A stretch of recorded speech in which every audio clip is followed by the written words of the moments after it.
This program is brought to you by Stanford University. Please visit us at stanford.edu. Okay, so we were about to embark on a distant journey into a large black hole. Before we do, let me remind you of one or two facts. I just hope we have enough. Oh, I actually brought some pens. Anyway, let me just go back for a moment to the accelerated reference frame and just remind you of what the various facts about it are. Excuse me. The accelerated reference frame was a frame in which every observer is moving on a hyperbolic trajectory. As you get closer and closer to the light cone here, the trajectory has an increased acceleration, and you can see that from the fact that it has to turn the corner in a smaller amount of space. So it's not like an accelerated coordinate system in Newtonian mechanics, where everybody partakes of the same exact acceleration and all move off simultaneously, but rather the acceleration gets larger and larger as you move toward. Is this an example of why special relativity does not apply to accelerated? No, this is an accelerated reference frame. But each person on the meter station will experience a different acceleration. Yes, but that's also true in the vicinity of a black hole. That this point, or this whole line, in fact, replaces the black hole horizon. And if you're supported 10 meters or 100 meters away from the black hole horizon, you have one acceleration. Well, let's first take the Earth. If you lower down to the surface of the Earth, well, from a large distance, and not lowered down, but you're supported, of course your acceleration is larger the closer you are to the center of the Earth. So it's not that surprising. In that sense, the accelerated reference frame is not a very precise version of a gravitational field, because gravitational field varies. Here, in special relativity, we already have this property that the closest thing to a uniformly accelerated reference frame already has this fact that the gravitational strength, or the acceleration that you feel, varies from distance from this point over here.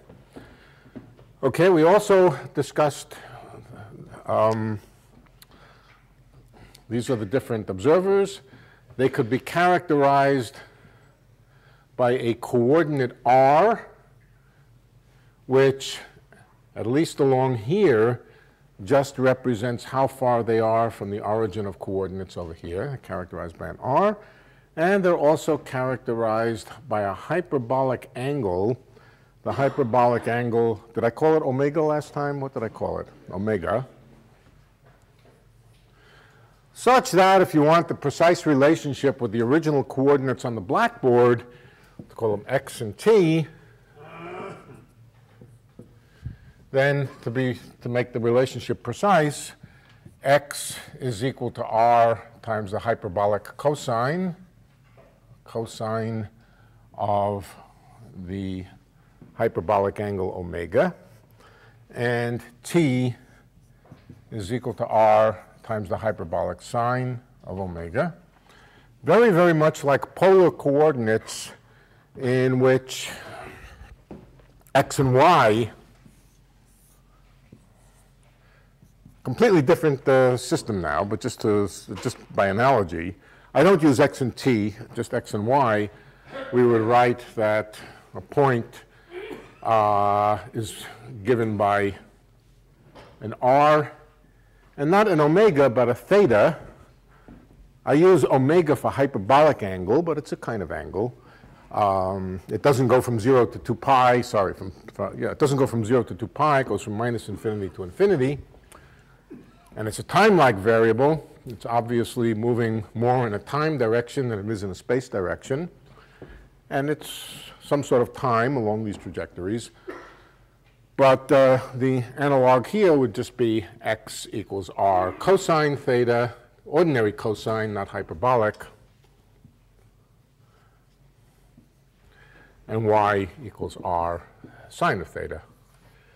Okay, that's just to keep in mind the analogy.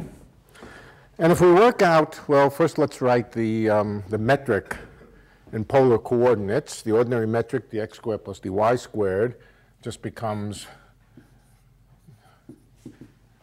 dr squared plus r squared d theta squared. There might be other directions sticking out of the blackboard. We would add them in. I'll do that over here. Likewise, the metric over here, or in similar spirit, the metric over here just becomes dr squared. Well, let's be careful. Signs are important.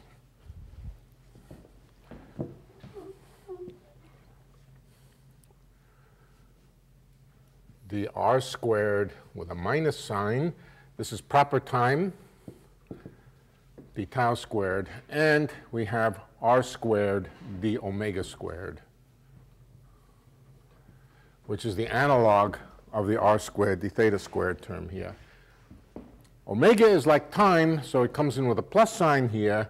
R is like space, so it comes in with a minus sign. This is equal to dt squared minus dx squared.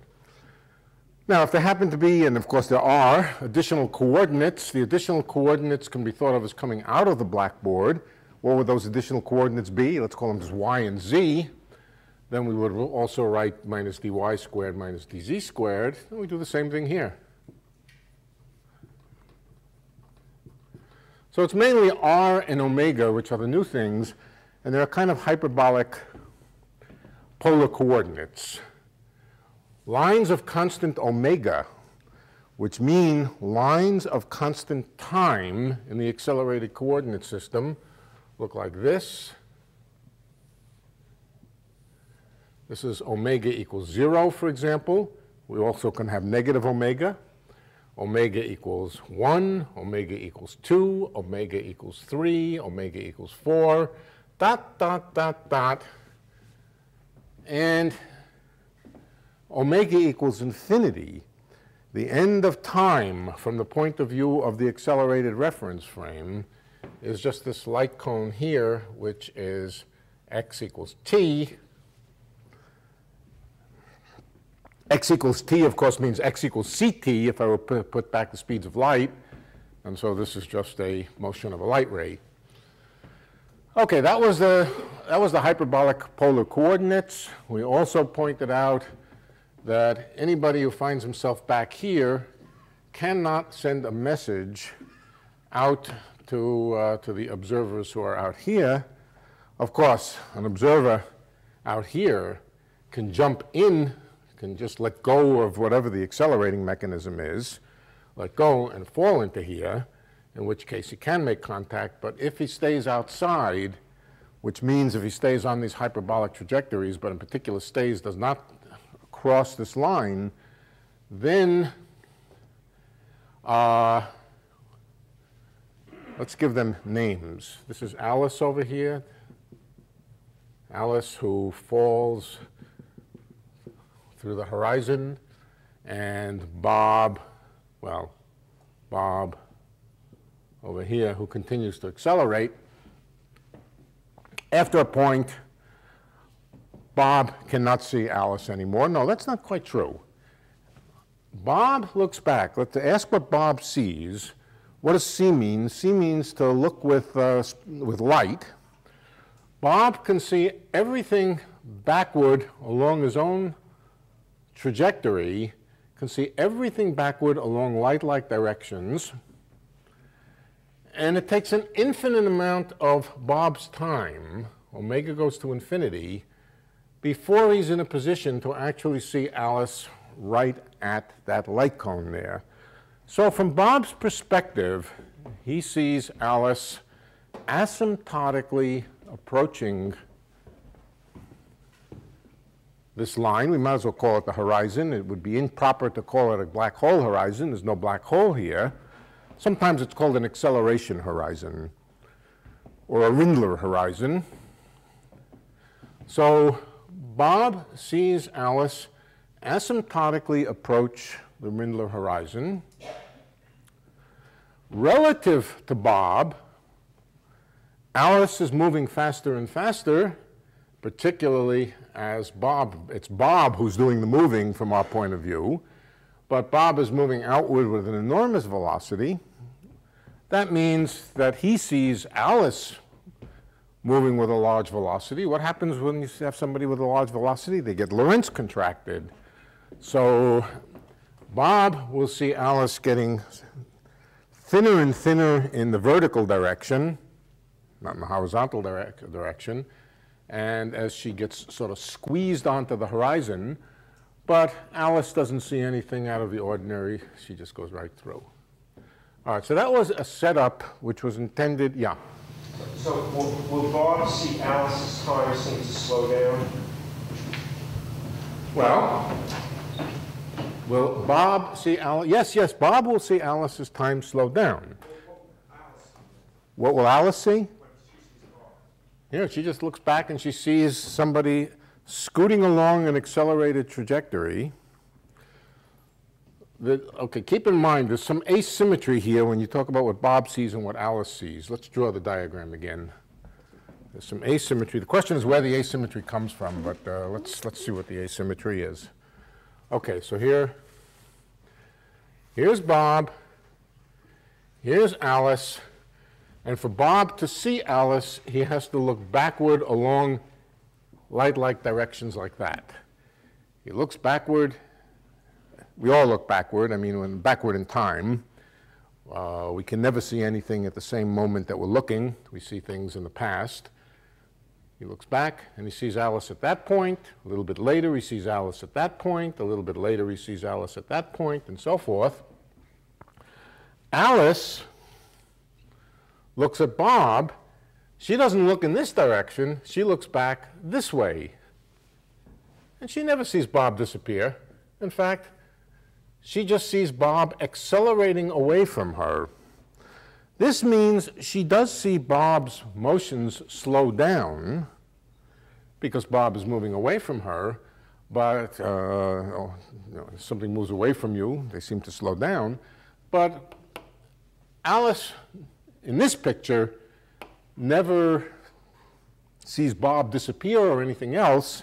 She just keeps watching him as he recedes further and further into the distance along the accelerated trajectory. Yeah. I have a little bit of confusion. I see that the Rindler space is a transform of Minkowski. Yeah, it's just a coordinate system. Just a coordinate transform? It is a coordinate transform, but now we're imagining. Why is one accelerated? I don't see the fact, I don't see the uniform acceleration. No, we're imagining now a collection of observers. This is not just a coordinate transformation. It is a coordinate transformation, but now we're imagining observers who are moving at a fixed r. So imagining a collection of observers, each one of which is at a fixed r. That means they're accelerating off, and we're asking what they see. Okay, so that's, Yeah, it is a coordinate transformation, but at the same time, we're imagining that there are people located at fixed values of the spatial coordinate, r. and fixed R means uniform acceleration. Fixed r means uniform acceleration. Yeah. The d omega squared is not quite proper time. No, it's not proper time. It's d omega squared over Actually, r squared. That's the proper time. Sorry, again? It's d omega squared over r. D d omega squared is not, let's say r equals fixed r, right? Fixed r. ds, what did I write here?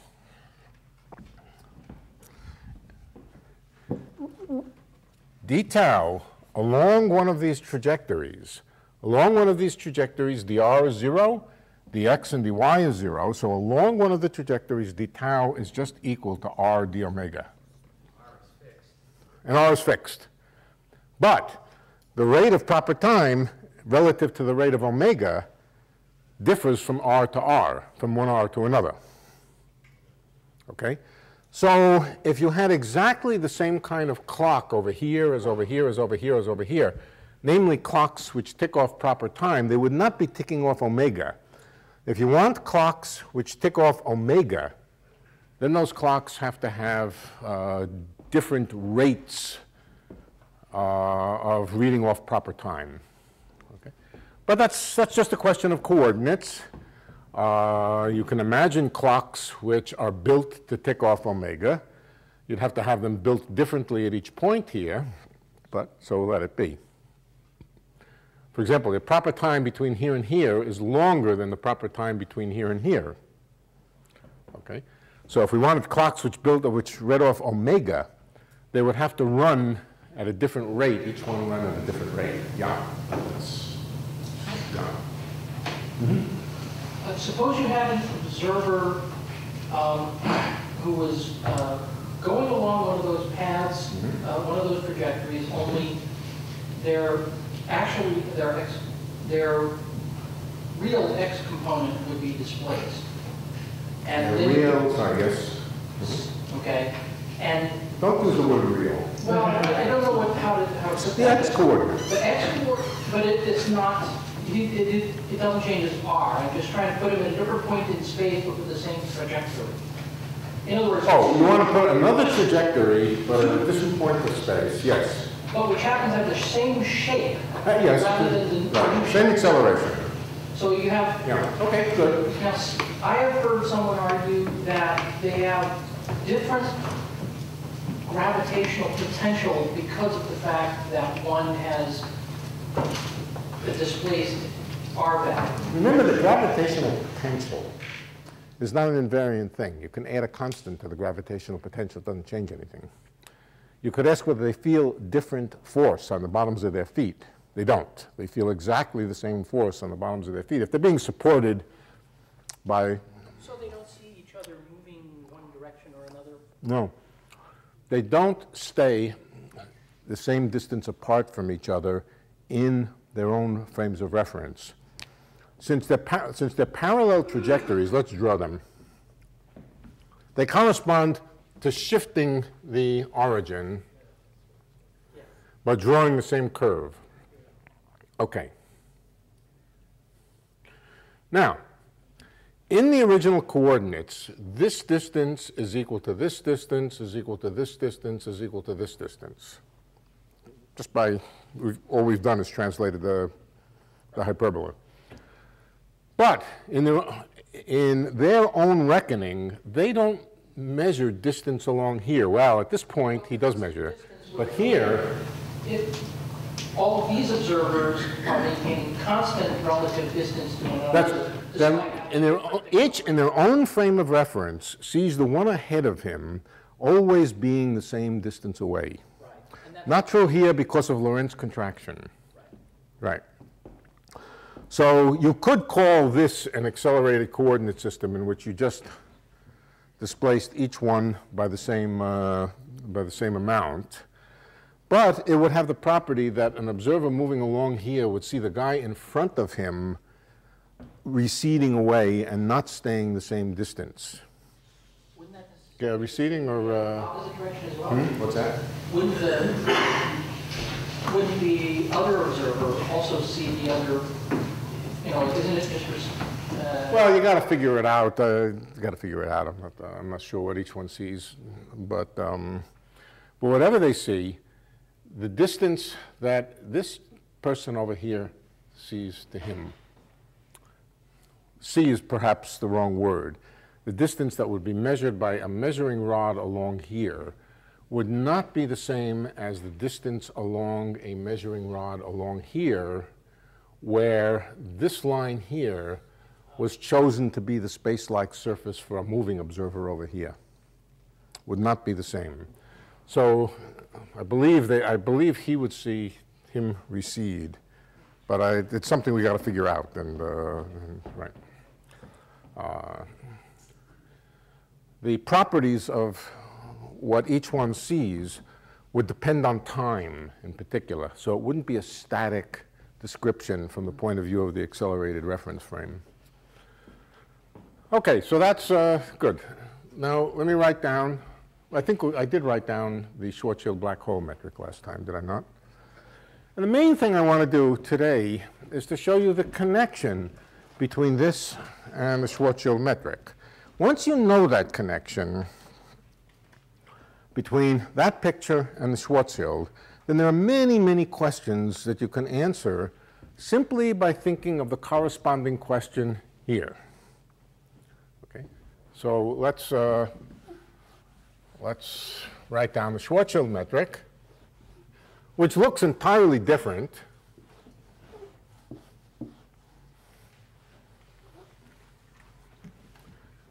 Here it is, the tau squared equals 1 minus 2m over r. I'm setting the speed of light as usual equal to 1. G, thank you. dt squared minus 1 divided by 1 minus 2mg over r dr squared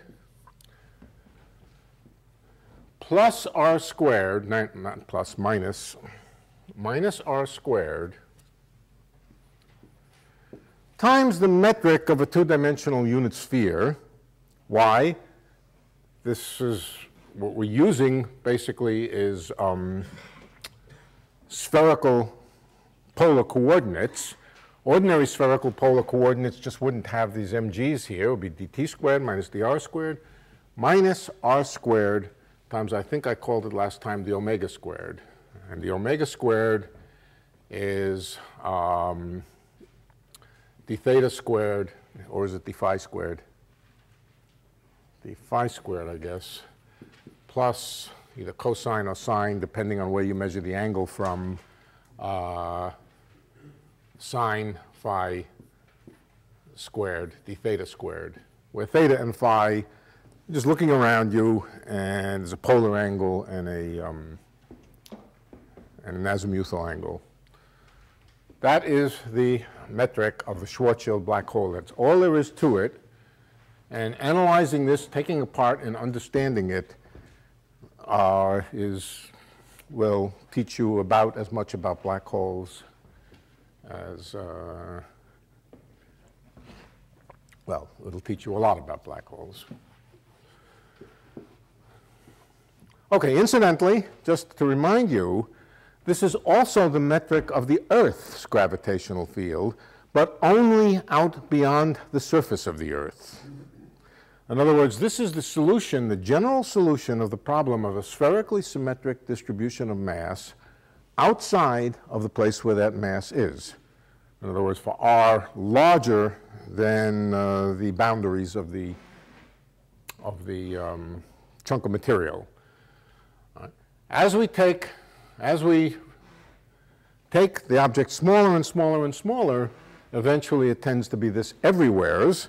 But of course, there are some problems in this metric, some singularities. And there are two kinds of singularities in this metric. One of them is a really nasty singularity, where if you encountered it, you would not be very comfortable. The other is a coordinate artifact. In other words, a funniness of coordinates. Okay, the horizon is the place where 1 minus 2mg over r becomes equal to 0.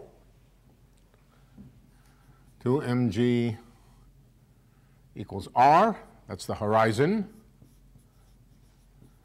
And why do I say something singular is happening? Well, first of all, there's something happening to the dt squared.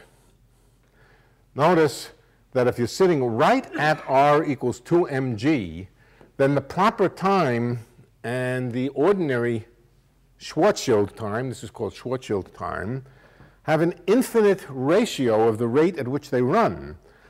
Any amount of ordinary time corresponds to 0 proper time. So that's a little bit funny. But it really, we've already seen it. We see it right here. D tau squared at r equals 0, which is right at this point over here. This is a different r, incidentally. I think we are going to run into trouble if I continue to call this r over here the same r as over here. No, I'm going to call it rho. Rho. I'm used to calling it rho, so I'm going to call it rho, d rho squared.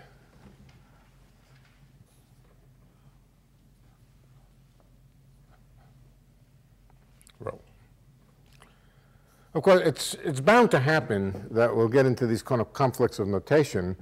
I called it r originally because I wanted to compare it with ordinary polar coordinates, where we always use r.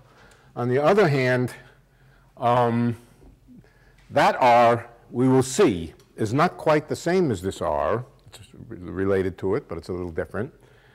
And this thing has been called r also from time immemorial. So we have to change notation. We have to give way to some other notation, either on that side or that side, and I prefer to do it over here. Okay. Now remember, though, that r and rho are related to each other. They may or may not be exactly the same thing. We'll find out. But notice over here we have this omega, which is the time from the point of view of these accelerated observers. Notice that at rho equals 0, that any amount of d omega corresponds to no amount of d tau at rho equals 0. Something like that is going on over here. At 2mg equals r, arbitrarily large amounts of dt correspond to no proper time at all. Okay? So these are funny points. Now, there's nothing physically important going on here. It's just that we've chosen coordinates which have a particular center over here, such that, I mean, it's exactly, if we went to polar coordinates, ordinary polar coordinates, it would just be the statement that at the center, any amount of angle at all, right at the center, corresponds to no circumference. Okay? As you move out, a little bit of angle corresponds to a larger and larger piece of perimeter, of distance along the perimeter. So there's this kind of stagnation point in the coordinates over here, but it's not anything physical going on. So you see, there are situations where the coordinates can do something funny, where there really is nothing going on, or at least nothing that the observer at that point would notice. Okay? We're going to try to find out, is this... Now, that's, first of all, one thing happens at 2mg equals r. The coefficient of dt squared goes to 0. That's got to do with the fact that clocks slow down as you get closer and closer to the horizon. We'll come back to it, I think. And that wouldn't be so bad. But this also does something bad at r equals 2mg. At r equals 2mg, this goes to 1. 1 minus 1 goes to 0. And even worse than going to 0, the coefficient of dr squared becomes infinite. Question? All right. So it looks like there's something nasty going on at r equals 2mg. Well, if not from this term over here, which is doing something fairly similar to what's going on over here, the r squared term is blowing up in our face. So from one point of view, that sounds like there's something nasty there. We'll see that there isn't. Okay. Next, at r equals 0, there's also something funny happening. At r equals 0, the coefficient of dt squared blows up. But even worse, it blows up with a negative sign. When r is equal to 0, this becomes big. 1 minus something big is negative something big. So the coefficient of dt squared blows up with a negative sign. And the coefficient of dr squared goes to 0. Why? No, is that right? Let's see. Yes, I think so. At r equals 0, what's in here becomes infinite, and therefore the coefficient of dr squared gets smaller and smaller, but also with the wrong sign. So something is happening at r equals 2mg, and in fact it's interchanging the signs of dt squared and dr squared. In other words, let's imagine that r is less than 2 mg, then this is negative and this one is positive. This term has negative, this one has been an interchange of what was space-like with what was time-like. Now, does that mean that space has become time and time has become space? No, it just means that the coordinates are doing something funny, and we'll come back to what it is. All right, let me take apart this metric a little more. Instead of working with rho, I want to invent another variable. I don't know what to call it. I've run out of radial variables. I hate to introduce another coordinate. Okay, I'm going to do it. I have to. I have no choice. I'm going to take rho squared and give it a new name. Okay, let's see. Yeah. Give me a name for rho squared. Capital R. Capital R. Okay, rho squared equals capital R. Then we have, of course, that this is equal to r d omega squared. That goes to 0 when r goes to 0. That's not surprising. So did rho squared d omega squared. But how about this d rho squared? What is that? Let's calculate that. Let's calculate the relationship between d rho and dr. What is dr, d capital R?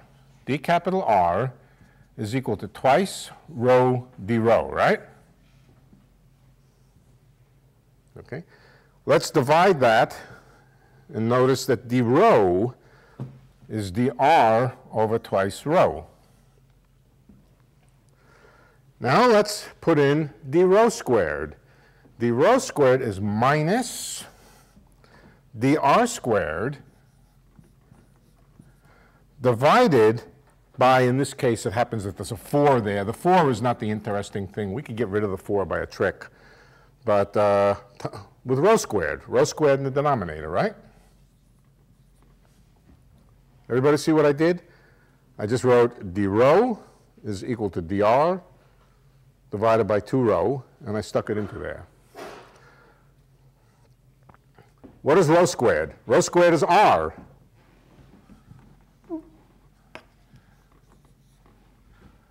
Forgetting about the 4 we could actually soak up into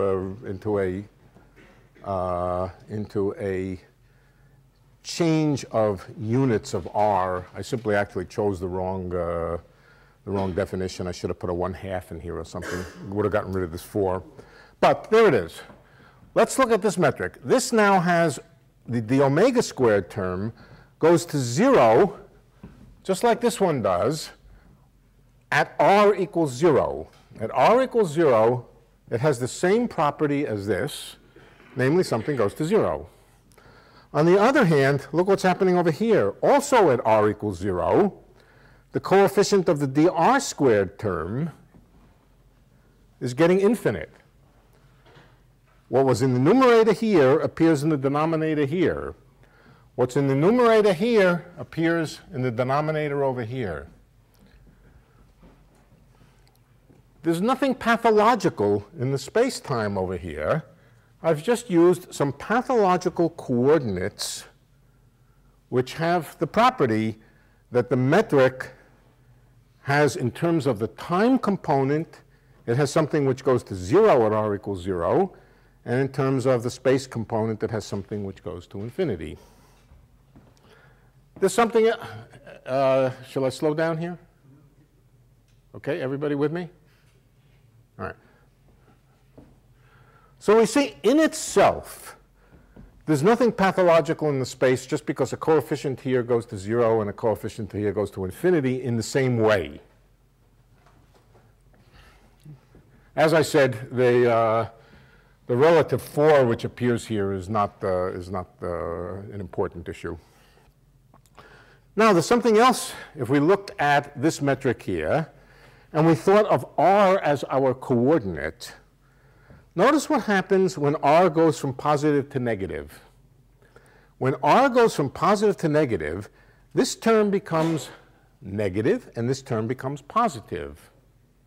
Whatever r less than 0 means, if it means anything at all, it has this interchange of space and time, just as this does.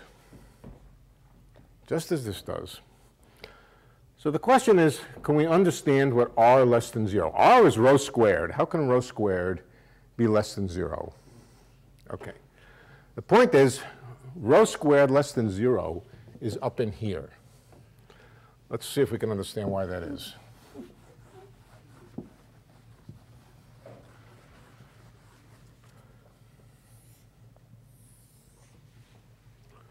Each one of these hyperboloids, or hyperbolas, corresponds to, let's see what it is. It's x squared minus t squared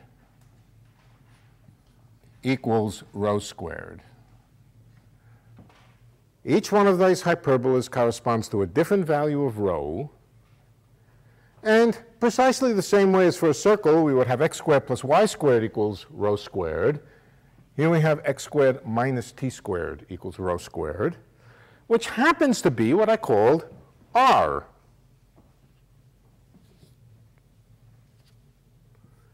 Also known as rho squared. What happened when r got negative? Look at this. What happens when r gets negative? Let's suppose r goes from +1 to -1. So x squared minus t squared equals 1. That's a hyperbola like this. What happens when it gets to be -1?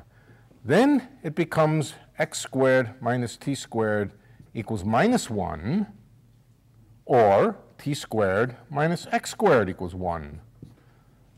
That's another hyperbola. Where is that hyperbola? 90 degrees off. Yeah, that's a hyperbola up here. Let's look at it right at this point over here. At that point over here, t is equal to 1, x is equal to 0, and t squared minus x squared is equal to 1. So it's not that anything crazy has happened over here, that space has become time and time has become space or anything like that. It's just that the coordinate that we're using has a funny property. Let's think about what r equals 0. Let's see, r equals 0 means. On this side over, not r equals 0, sorry. Not r equals 0. Yeah, omega equals 0. Omega equals 0. Omega equals 0 is this line over here. Okay. That's what it is when r is bigger than, when r is positive.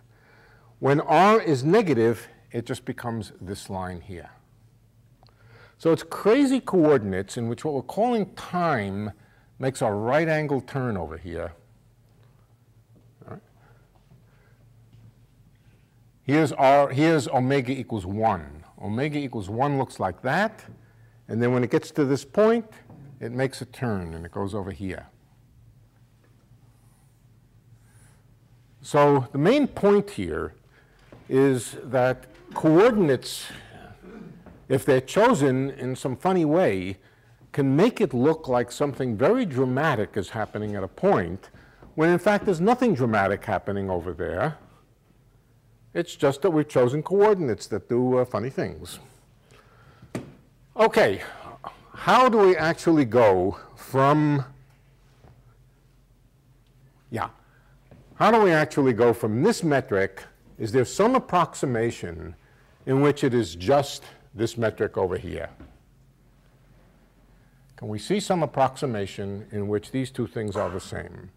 And if we can, we will have learned something important about the black hole. We would have found an approximation, certain situations, where the black hole is really approximately flat space-time. Would that be how far you're away from the horizon? Yeah.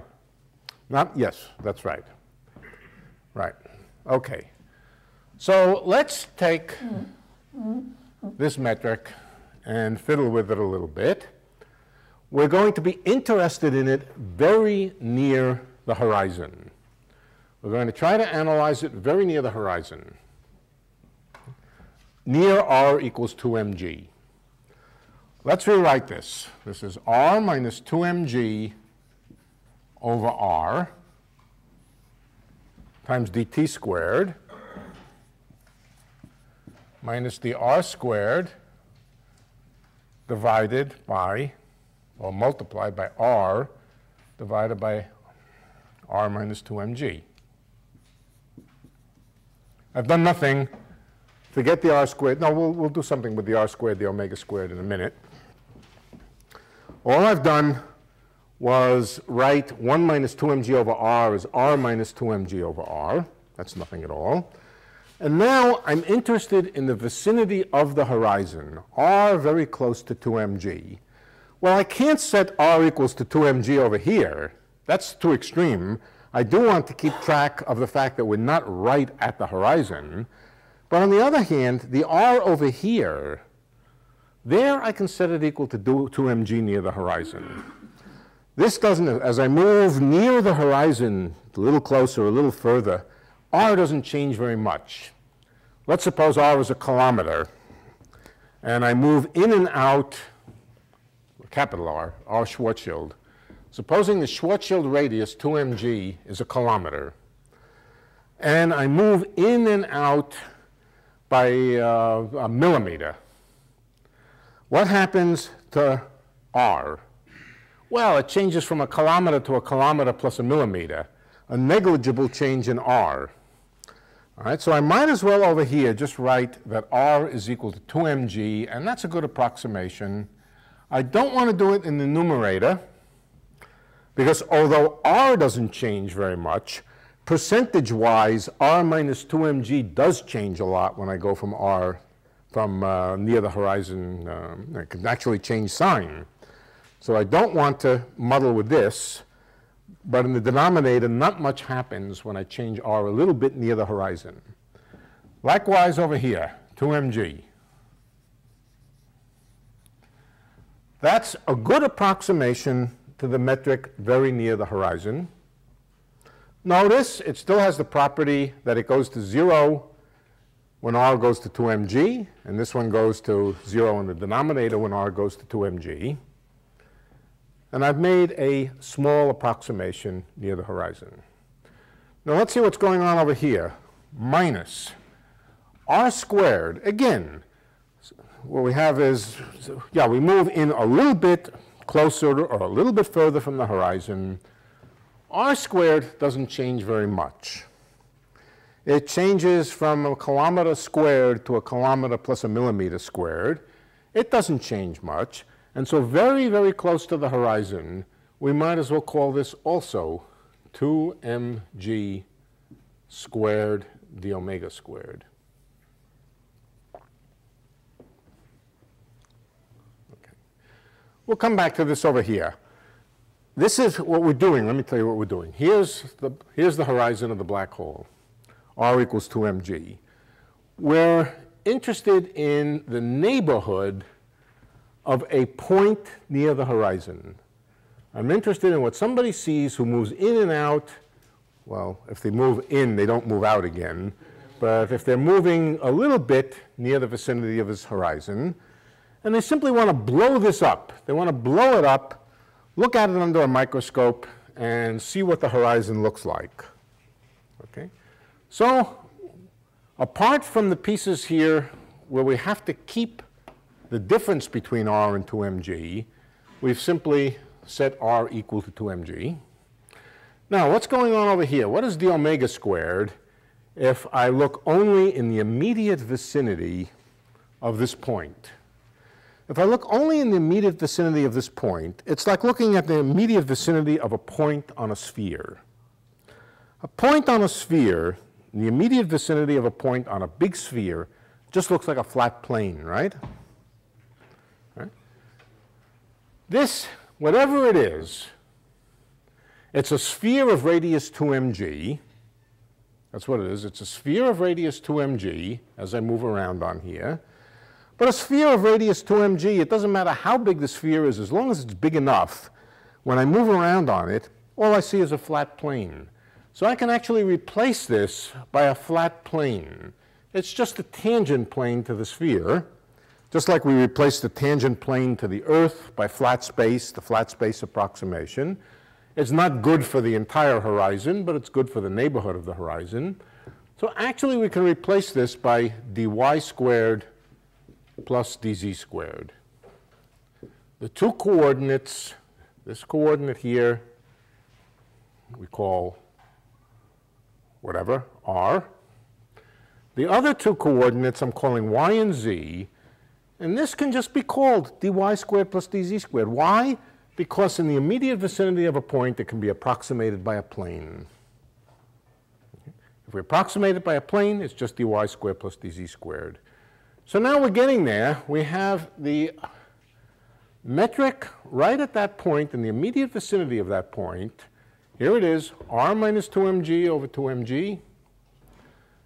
The r squared, 2mg over r minus 2mg, and the other pieces of it. Very simple, almost trivial. Just dx squared plus dy squared. Dx squared minus dz squared plus dy squared.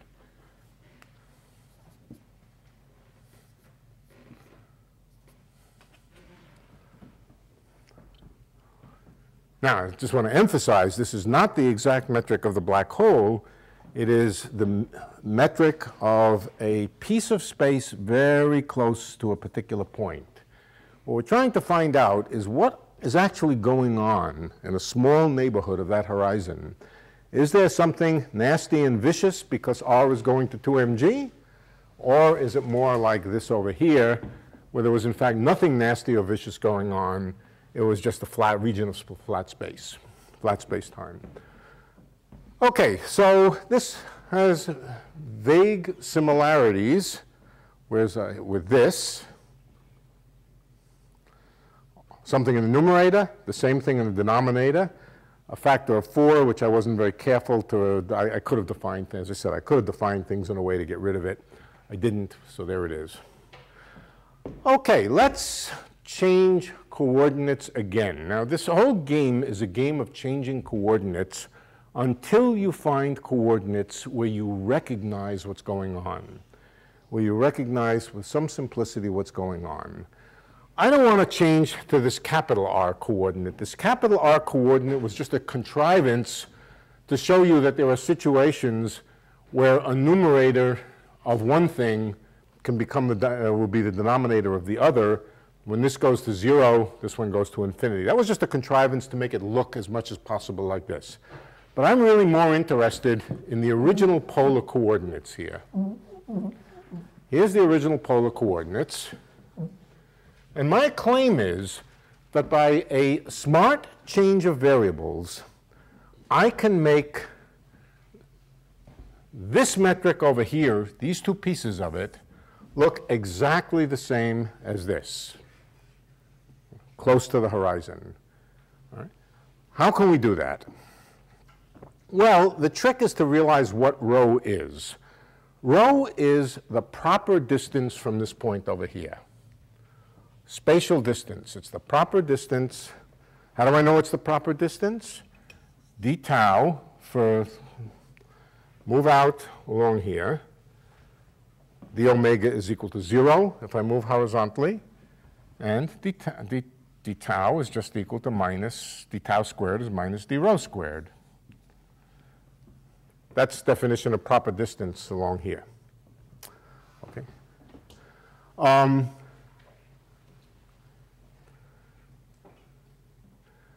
Let's see if we can find the proper distance from the horizon to an arbitrary point r. Here's an arbitrary point r, and then use that to replace the coordinate r. The proper distance from the horizon to that point, I want to use that as a new variable. I'll call it rho again. How do we find the proper distance from this point over here, which is r equals 2mg, to an arbitrary point r? Well, anybody have a suggestion? Plug in 0 for the other coordinates? Yeah, we'll plug in 0 for the other coordinates, but then we have to do a little bit of work. Yeah, we're going to move out, straight out, without changing time, without changing x or without changing z and y, and see how much proper distance there is between here and here. The proper distance is determined by this term in the metric. If we move out without changing time and without changing dz and dy, then the proper distance that we move out, let's call it ds. ds squared is the same as d tau squared except with a minus sign. The proper distance, ds squared, is just equal to dr squared times 2mg over r minus 2mg. Okay, we take the square root of that.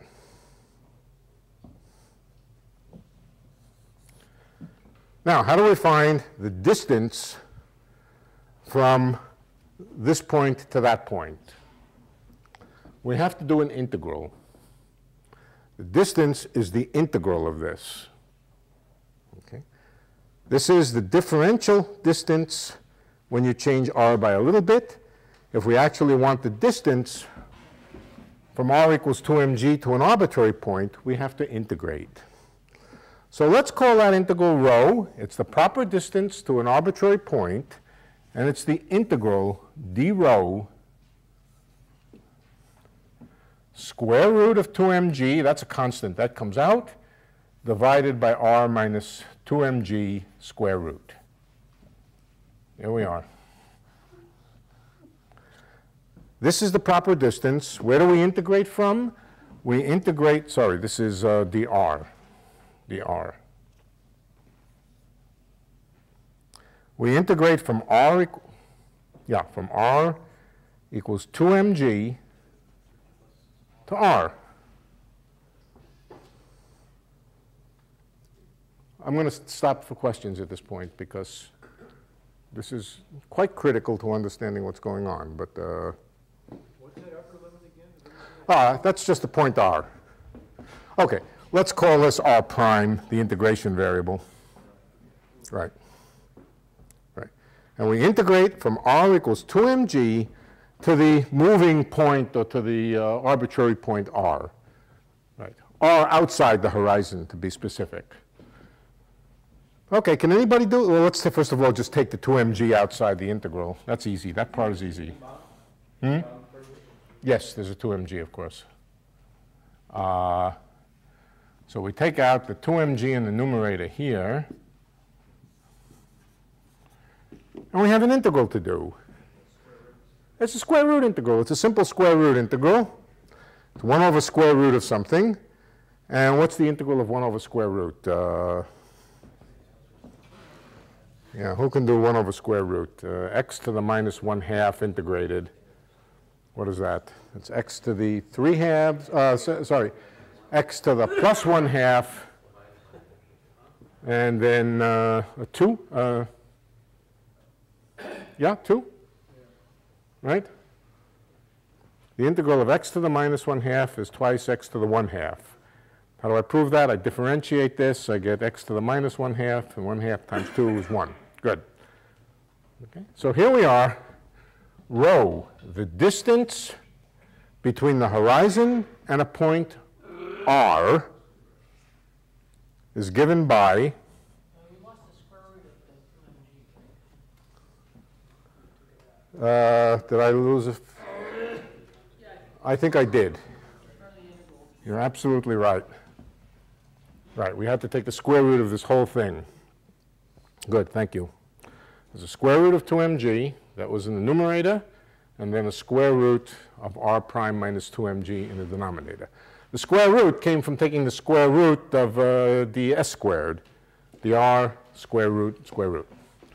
Okay, so what do we have? We have then that rho is equal to twice, that's the 2 from here, then there's the square root of 2mg, that's from here, and then the square root in the numerator, square root of r minus 2mg, where I've plugged in the endpoint into the integral.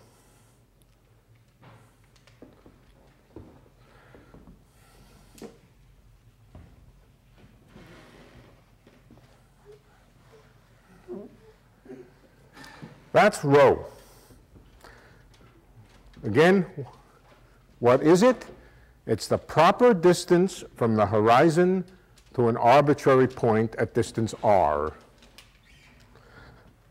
It's also a change of variables.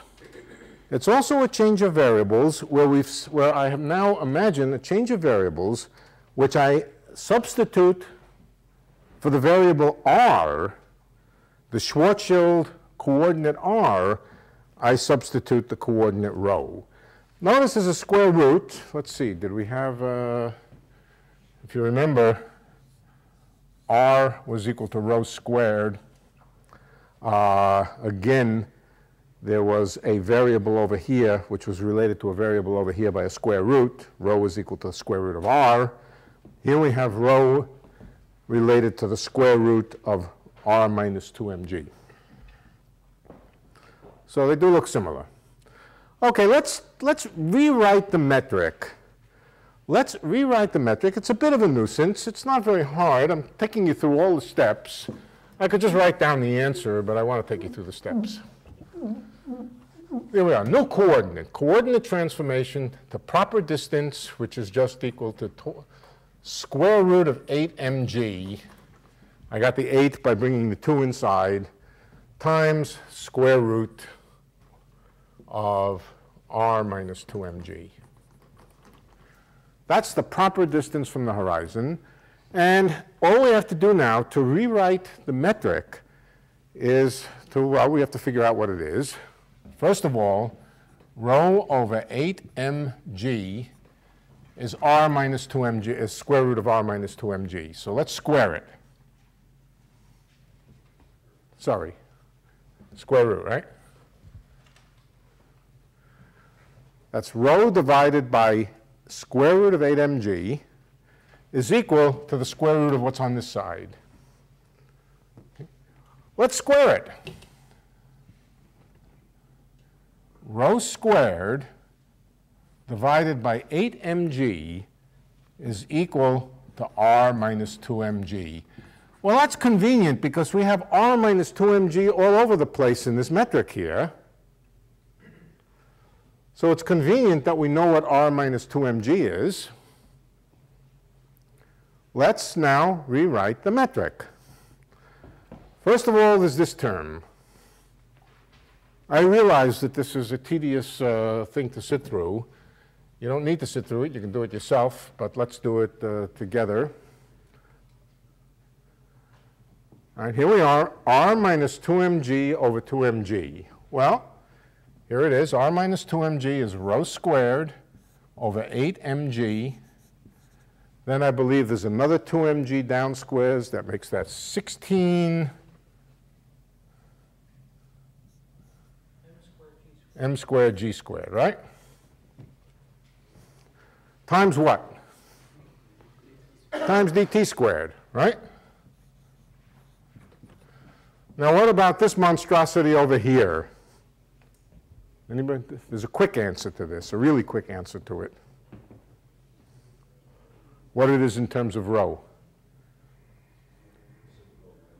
Anybody?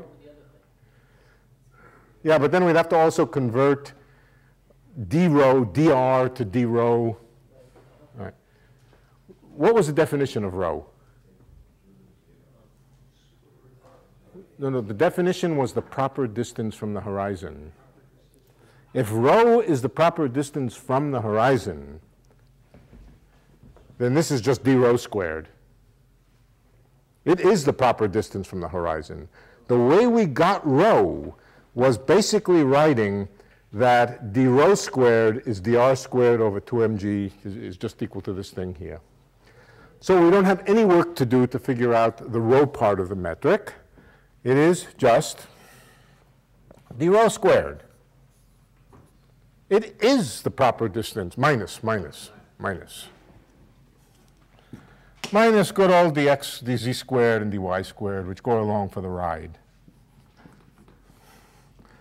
We're almost there.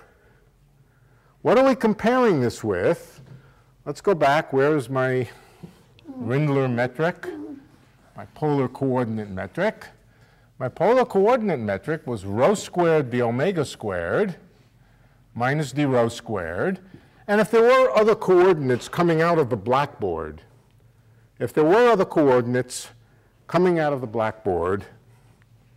then we would put them in by hand, minus dz squared minus dy squared.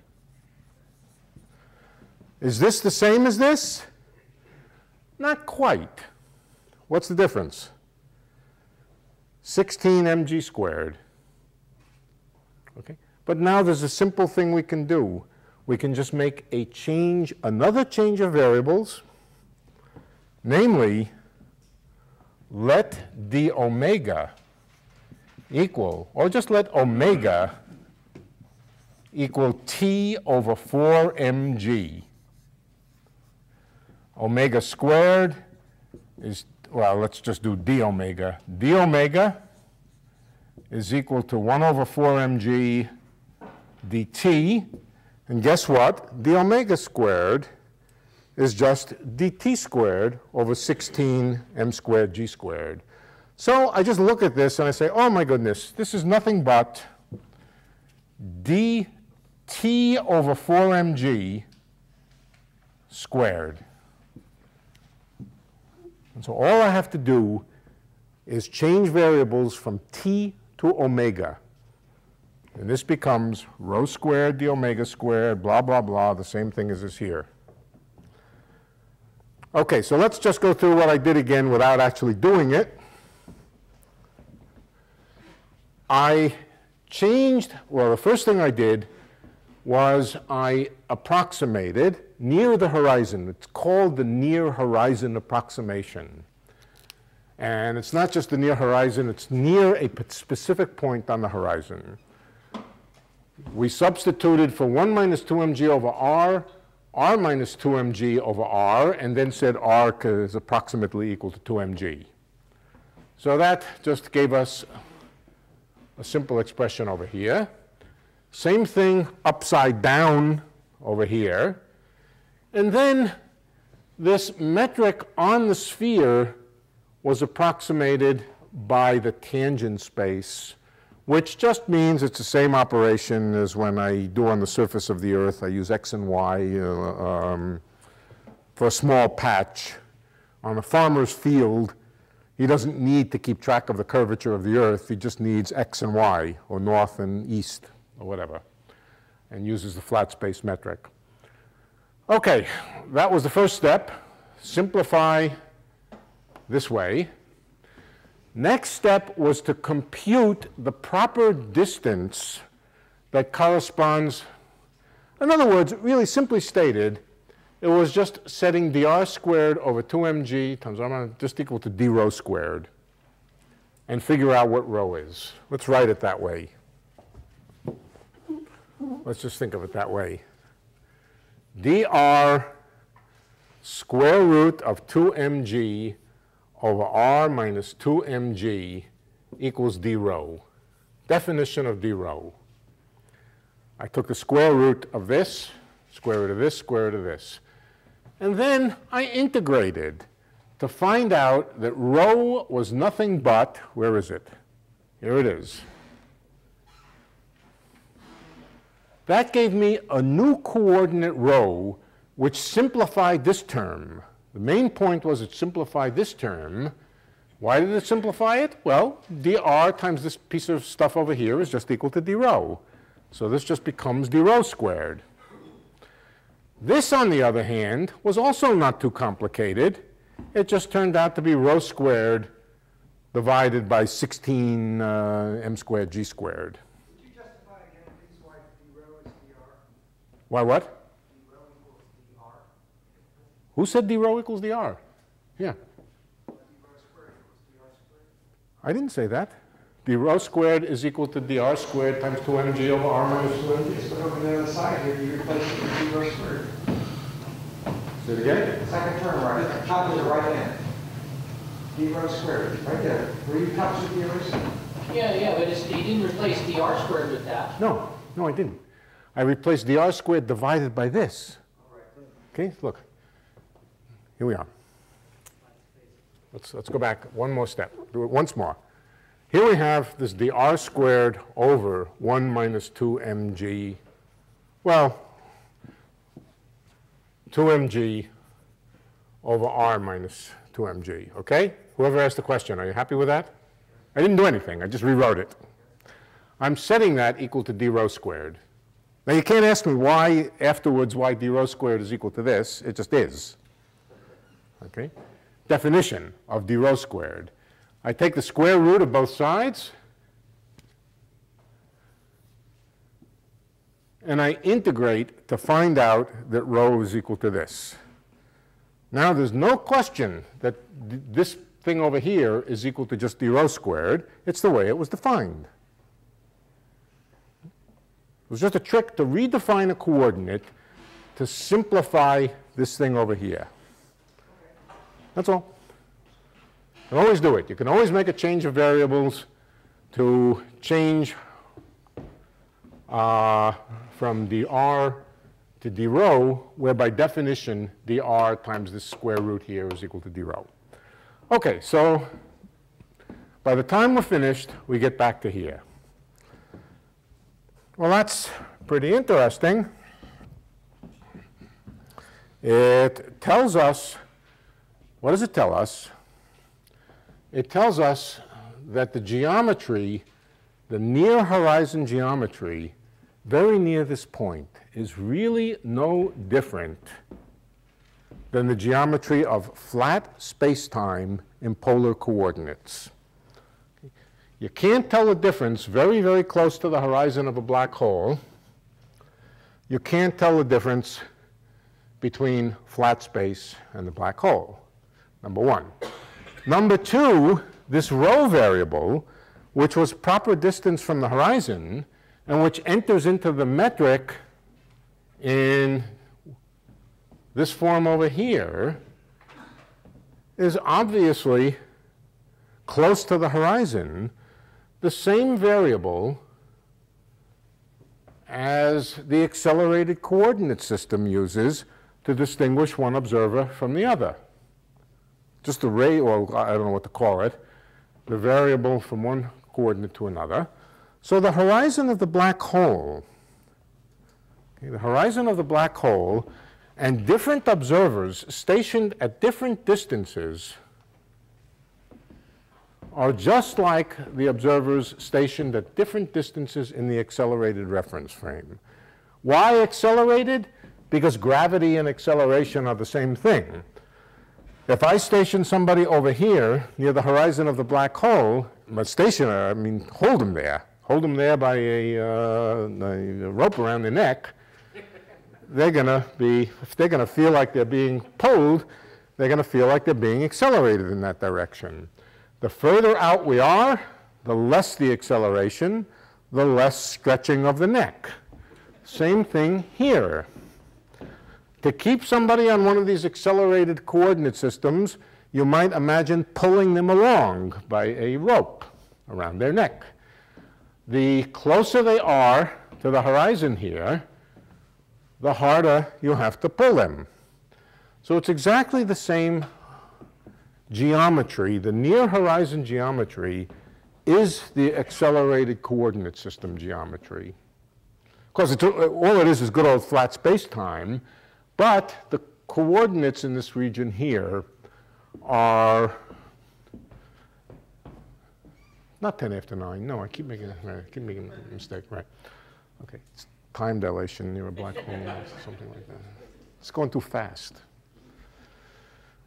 Okay, so that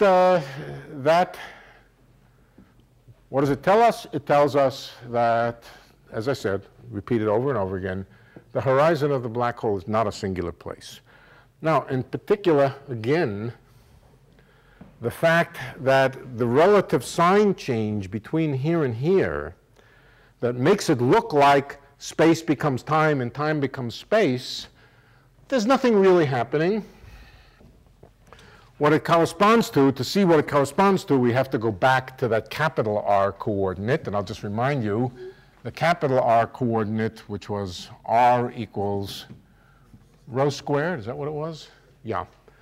The metric in terms of that was R dt squared minus, and there was a silly 1 over 4 that doesn't mean anything, R downstairs, dt the r squared. So that's very much like what's going on here. Yeah. If you go on this side of the blackboard, the accelerated object is closer and closer to the horizon, but never gets there in infinity, not in a finite amount of time. And same on this side of the. So how does anything ever get into a black hole? It takes an infinite amount of time. All I can do is point you to this diagram. From somebody looking from outside, this line here is omega equals infinity, right? Omega 0, 1, 2, 3, 4, omega equals infinity out there.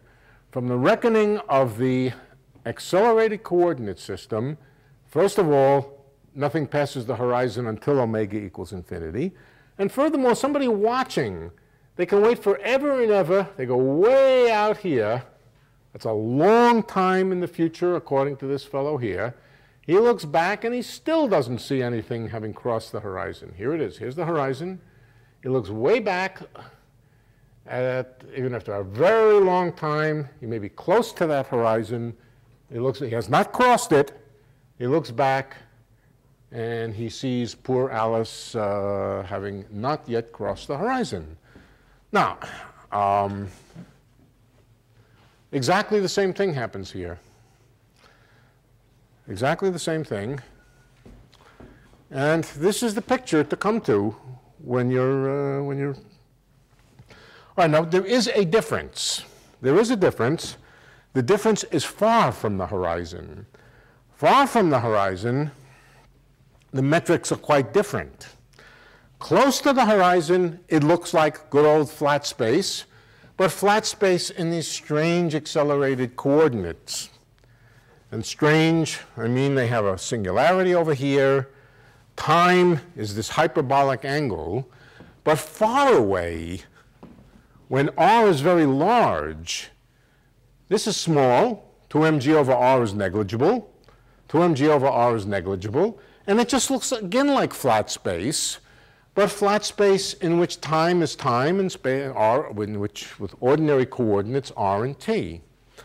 So there's a transition from very close to the horizon, where it looks like flat space in polar coordinates, to very far away, where it just looks like flat space in ordinary coordinates.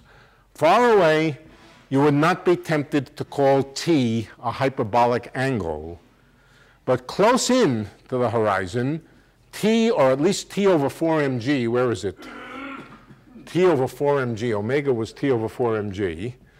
Yes, t over 4mg, close in, becomes a hyperbolic angle.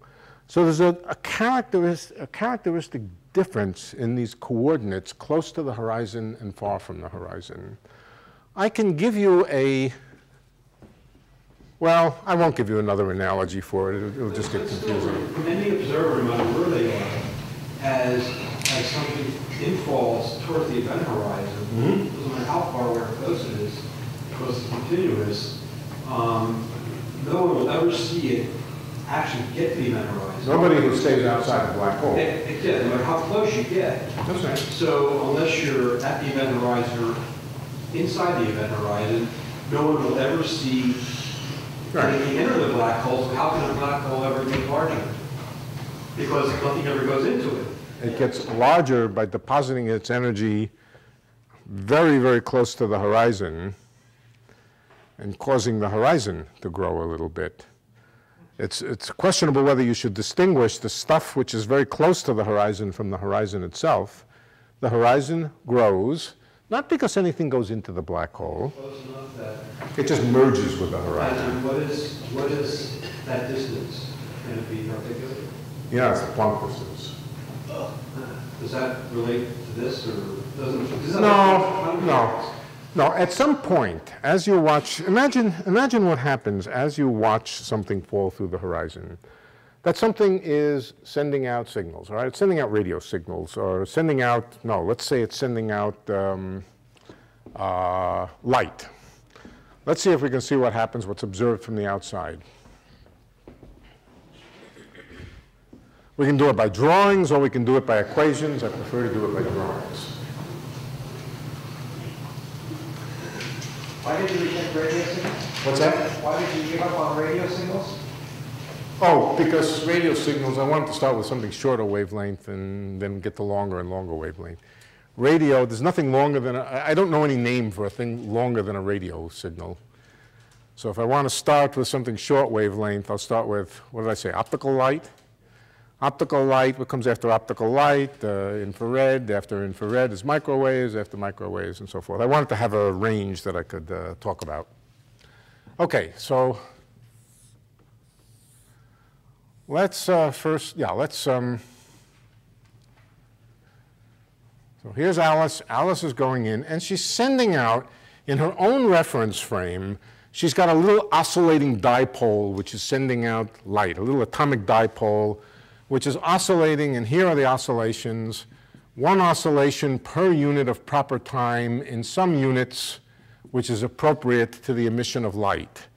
So a wave crest from here, a trough from here, a crest from here, a trough from here, and so forth. And that's Alice. Here's Bob.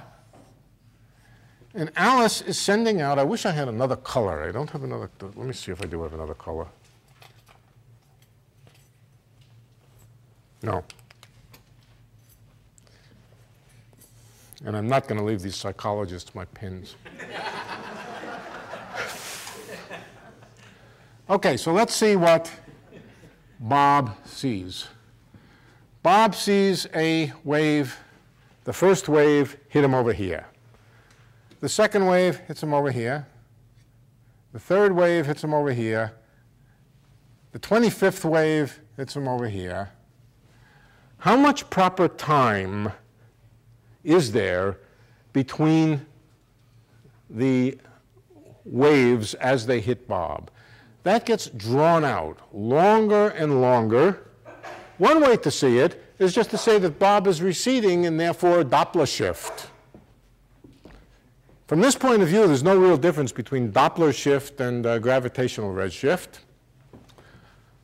As Alice gets closer and closer to the horizon here, she sends out waves, and the last wave that she sends out over here gets to Bob at a very, very late stretched out time. If the waves actually have finite frequency, then there's going to be basically a last wave that she sends. This means that Bob sees Alice more and more redshifted. She's sending out light signals, but Bob sees after a short amount of time or a certain amount of time, he's receding away, and he sees infrared, then he sees microwave, then he sees radio waves of a meter, and then he sees radio waves of a kilometer, and then he sees radio waves of 1,000,000 kilometers. And radio waves with 1,000,000 kilometers don't have very much energy. They're sending out, one photon or some number of photons per unit time Alice is sending out. Bob is receiving those photons slower and slower, and they're longer and longer wavelengths.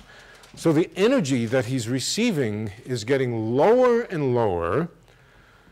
What he sees is Alice's dipole slowing down. In fact, everything about Alice, because he sees it through light, he sees slowing down. And you don't need black holes to see it. You just see it from this picture here. That Bob sees Alice slowing down and slowing down and slowing down. And finally, she sends out her last wave. Okay. Why is it the last wave? Well, if she had higher frequencies, she could fit some more in there. And yet higher frequencies, she could fit even more in there. But with any finite frequency oscillator to send out the radiation, there's going to be a last wave that she sends out, and then Bob doesn't see her anymore. She's gone as far as Bob is concerned. What does happen is the remnant of Alice is merged with the horizon, and in fact makes the black hole a little bit bigger. Now, to see that, we would have to solve Einstein's equations with infalling material and so forth. That's a little bit hard, but it's easy. Yeah. So the longest wavelength that she puts out the size of a black hole, or did she put out something bigger? That's about, no, that's right. The longest wavelength you can put out is about the size of a black hole. Does Alice see Bob slowing down? Okay, so does Alice see Bob? What Alice sees is Bob receding away and moving closer and closer to the speed of light. Now, when something goes past you with the speed of light, yes, it is slowed down. It's slowed down by Lorentz contraction. So yes, Alice watching Bob, well, yes, okay. Alice watching Bob sees Bob recede away and therefore, yes, slow down. There's a problem for Alice though. This is the near horizon geometry, and we haven't talked about what happens at r equals 0. Something really bad happens at r equals 0. That is not a coordinate singularity. If we were to calculate the curvature, in particular, let's say the curvature scalar, well, no, not the curvature scalar, some measure of the curvature of this geometry, we would find there's nothing radical happening at the horizon, but at r equals 0. Remember, r equals 0 was the place where, let's go back to Newton. What happens at r equals 0? Gravity becomes infinite. Tidal forces become infinite. Right. If we calculate the tidal forces associated with this thing here, we would find they become infinite at r equals 0. Okay, so r equals 0 is a real, genuine singularity, a place where curvature becomes infinite. It's a place where tidal forces become infinite. It is not a place which is anything like flat space. But the question is, where is it on this diagram? Let's redraw the diagram and try to figure out where. You say that this is only the case when the mass is inside of. What's that? Tell me what? Well, the mass is inside of where you are. Where the mass is inside of where you are.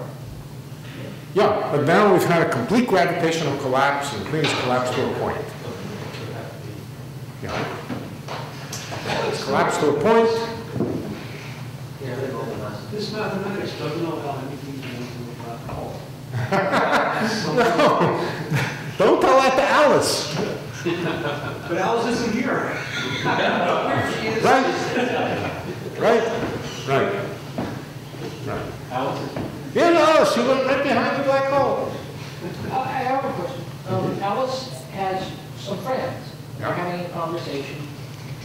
Doesn't matter which direction they are relative to each other, they just have a conversation. Well, Bob, they're both falling freely? Alice and her friends are all falling freely through the Yeah. Yeah, they just talk to each other just as if nothing was happening until they get near the singularity. Well, Yeah. if one friend is ahead of the other, then they can't talk. Then Oh, yes, they one can. can be behind the horizon quicker than the other. Right? What's that? Say it again. If one is a little ahead of the other, then they can't communicate when one gets behind the horizon, the other's still behind. Well, okay, so let's analyze that. Here they are, they're both falling, okay? They're communicating back and forth freely, nothing funny happening. Now, it is true that once Alice, here's Alice, and here's Shirley. Alice is ahead of Shirley. She's fallen in first. Here she is. Just as she gets near the horizon, she sends a signal out to Shirley. Shirley gets the signal. Once she passes the horizon, she cannot get a signal to the Shirley who is before the horizon. There's no way she can get a signal from here to here, but she can get a signal from here to here. Even if there was no black hole, she couldn't have gotten a signal from here to here. That would have exceeded the speed of light. So Alice sends Shirley signals. Shirley sends Alice signals. Nothing funny about them. Now, if Shirley would have decided not to go into the black hole at the last minute, here she is, and then she decides not to go into the black hole, not to cross the horizon, but to get onto one of these accelerated trajectories, Maybe she was connected to the space station by a cable, and the cable only let her go down so far and then got pulled taut. She's supported away from the horizon. Then Alice can see Shirley, but Shirley cannot see Alice behind the horizon. There's no way she can see behind the horizon. So if Shirley freely falls, her relationship to Alice is not unusual. Back and forth, they can communicate. If Shirley, at the last minute, decides not to fall through the horizon, then indeed Alice falls out of her experience. Yeah. So ionization doesn't occur at the horizon? What kind of thing? Atoms don't ionize at the horizon? Well, now we're getting into quantum mechanics, which we're not going to do this quarter. But do atoms ionize near the horizon? That depends on who's watching them.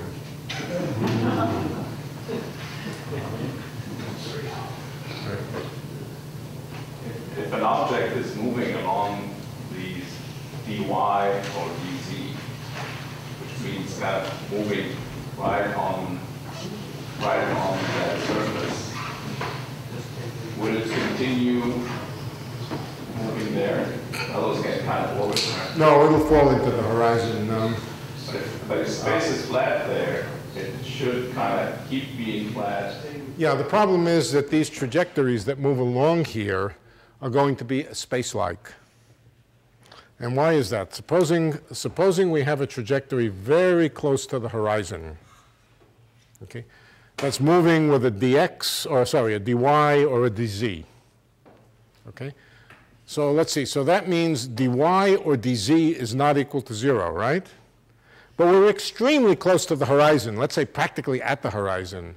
Then this term is 0, and this term is 0. Oh, sorry. Well, this term is 0 because dr is equal to 0. We're not moving in and out. We're only moving along the horizon, right? Okay? So this one's not there because dr is equal to 0 along that motion. And this one's 0 because the coefficient of dt is equal to 0. Second one's 0 over 0. We're slightly away from the horizon, just outside, okay? But the main thing is dr is exactly equal to 0. We're skirting the horizon at a fixed r. That was the question. If you skirt the horizon at a fixed r, that means this is exactly 0. All right, and r minus 2mg is just a small number. On the other hand, this is not 0, but it's very, very small. In particular, the coefficient here is so small that if we get close enough, this will eventually get smaller than dz. So if we make a little excursion along dz here by a given distance, no matter how long we take to do it, if we're close enough to the horizon, this term is 0. That means the trajectory here is space-like, and it means it's exceeding the speed of light. So anything that tries to skirt along the horizon is exceeding the speed of light. And that's because time has slowed down so much, or the coefficient of the dt squared has slowed down so much that the trajectory becomes space-like. You understand the difference? You understand what a space-like trajectory is? Right. So skirting along the horizon is forbidden motion. It's motion faster than the speed of light. Supposing, all right, let's talk about a thing. Well, I think that'll do it. Right, so you can't skirt along the horizon like that.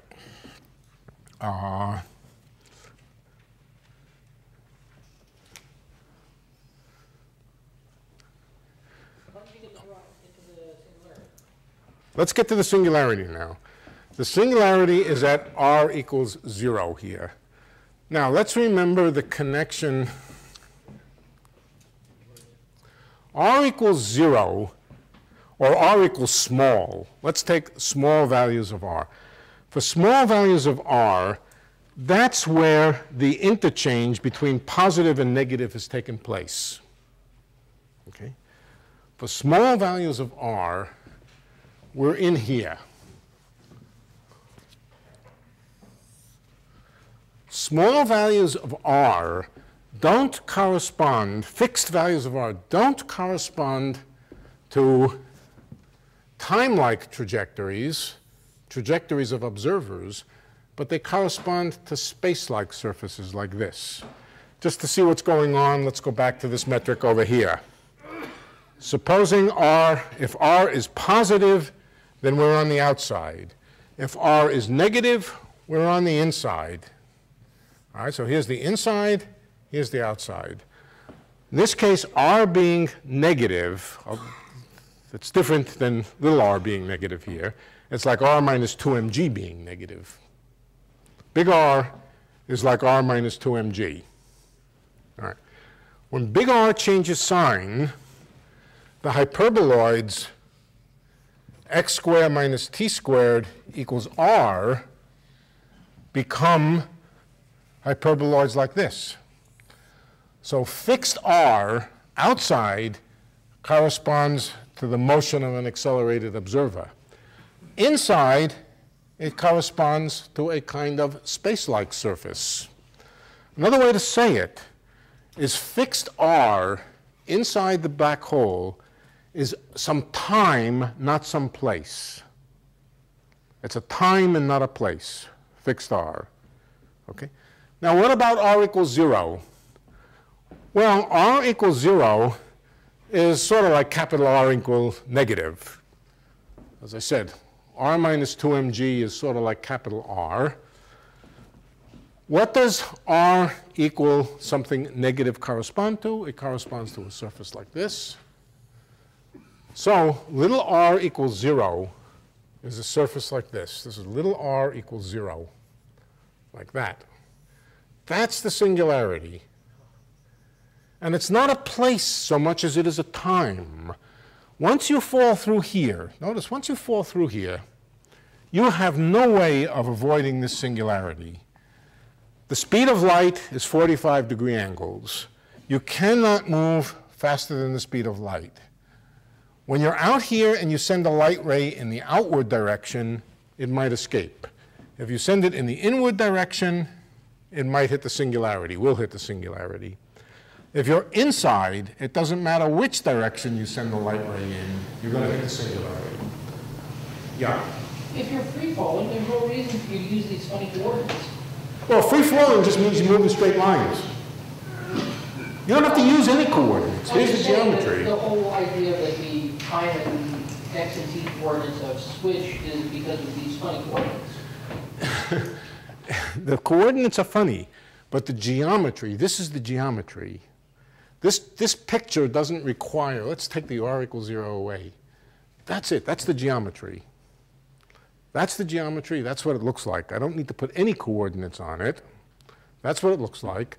And once you're in here, you can't escape falling into the singularity here.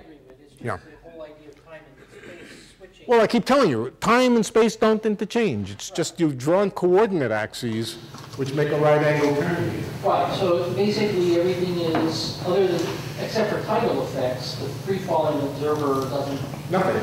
Yeah. No. So at a certain proper time, that's it. At a certain proper time, you've crossed the horizon, but crossing the horizon is not in itself a dangerous event. You're doomed, but you're not dead. You have a particular specified proper time, and then you will reach the singularity. Right. You might not be going at that 45-degree angle, but less. If you just fall in and you pass the horizon, you have some particular amount of time left over. Yeah, yeah, yeah, that's right. The maximum amount of time that you have is basically approximately equal to the time that it takes to cross the horizon of a black hole. It's just a numerical fact. If you measure distances and time in the same units, c equals 1, then the Schwarzschild radius becomes a time. Schwarzschild radius of a star would be about a kilometer, excuse me. Light takes blah, blah, blah, seconds to cross a kilometer. 1 over 3 times 10 to the 5th. So it's the diameter? Yeah. Or it doesn't matter. Order of magnitude. Order of magnitude. Order of magnitude, it takes about 1 transit time across the black hole, and then you're in the center. And then once you're there, that's you stay there. I don't know what to say. Once you're there. Can we say any more about that? No. No. Everything becomes infinitely dense, infinitely distorted, infinitely... quantum mechanics becomes important. Everything is torn apart into its constituents and worse. And we're into real terra incognita. But really, you're never going to get far enough to experience that singularity. And so, yeah. Does the singularity actually, I mean, does the infinity actually exist in real life, or is there something happen right before you get there that sort of mitigates that factor, quantum mechanics or something like that? Well, nobody really knows. Nobody really knows. My own feeling is no, it's an ultimate end of things. But let's put it this way. Let's just say nobody really knows. But we know how to follow it, for example, into a region where the curvature might be, the radius of curvature might be no bigger than the radius of a proton. Easy to follow it there. Nothing, we know very, very well what physics is like down to those distances. So you would not like to be squeezed into a radius equal to the size of a proton. Actually, yeah, the tidal forces would be of that magnitude that they would... So does it seem there's no sense of impact really with a large mass? With the horizon. There's no sense of impact with the horizon. There is something dreadful that happens at the singularity, but the singularity, as I said, is not so much a place. The singularity, if the singularity was a place, a spot over here, and you're falling in, well, you could go around it. If the singularity is the end of time, as I've drawn here, there's no way to avoid it. So there is something I should tell you about genuine black holes. You would not survive the transit across the horizon of a stellar mass black hole. The tidal forces are just too large. If you were to estimate, and this is a Newtonian calculation, if you were to take a stellar mass and compress it down to the size of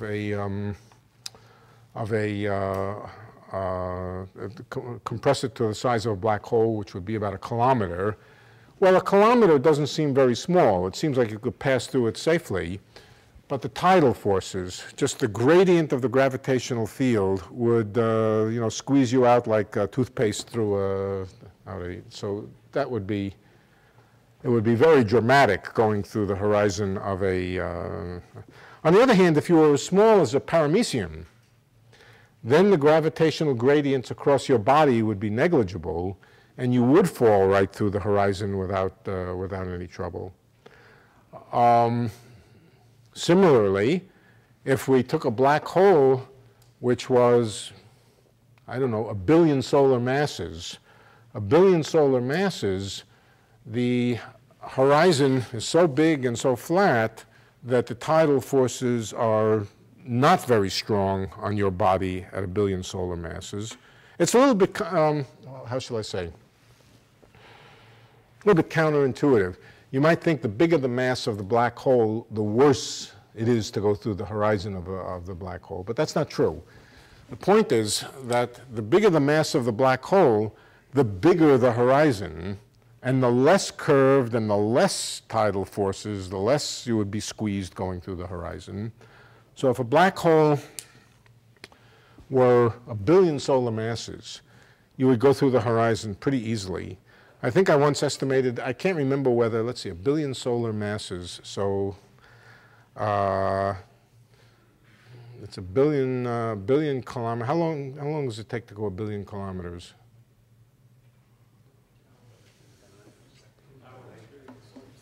About an hour, right? Is that right? 1 billion kilometers is like the radius of the solar system. Yeah, there's about a radius of the solar system, which is about a light hour. So, right, so the biggest black holes that are found at the centers of the biggest galaxies, you could probably last for half an hour or something like that after falling through the horizon. Not longer than that. That's how much time it would take light to go across it. Take a black hole of 1 trillion solar masses. There are no such things. Probably there are no such things. You would last another 1,000 times longer. So going through the horizon of a black hole for a stellar mass black hole is not as innocent as I've made it sound. But the principle is there. A sufficiently small living creature would survive going through the horizon even of a solar mass black hole. It wouldn't last very long. Hit the singularity in a fraction of a second, but still, it would be at the singularity, not at the horizon. Okay, I don't know, are there any things left to, yeah? I want to ask you a question about the coordinates. Yeah. The coordinates we've been using correspond to a series of rods and clocks. Yes. That are outside, that are fixed. That are what? That are fixed locations outside the black hole. Yeah. They're not moving with respect to the black hole. So it's a little bit, whereas the view that we're seeing of the accelerated coordinates is a series of rods and clocks which are undergoing acceleration. So Relative to what? Relative to what? I know. Okay. I know.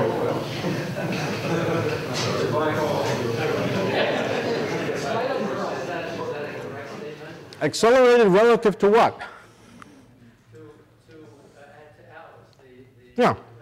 Relative to Alice. Okay, now if Alice falls through the horizon of a black hole, believe me, Bob is accelerated relative. What I'm talking about is the understanding of the coordinates over near the black hole. You're assuming that we have a bunch of points scattered around in a small cube, and there are clocks there, and they're running. Now, when you get inside the black, of course, right. You can't do that actually on the surface of the black hole itself. You can't stand there. But you could extend that coordinate system across the boundary of the black hole, and you still get a series of points and clocks. And the clocks are still measuring time, are they not? Very, very slowly.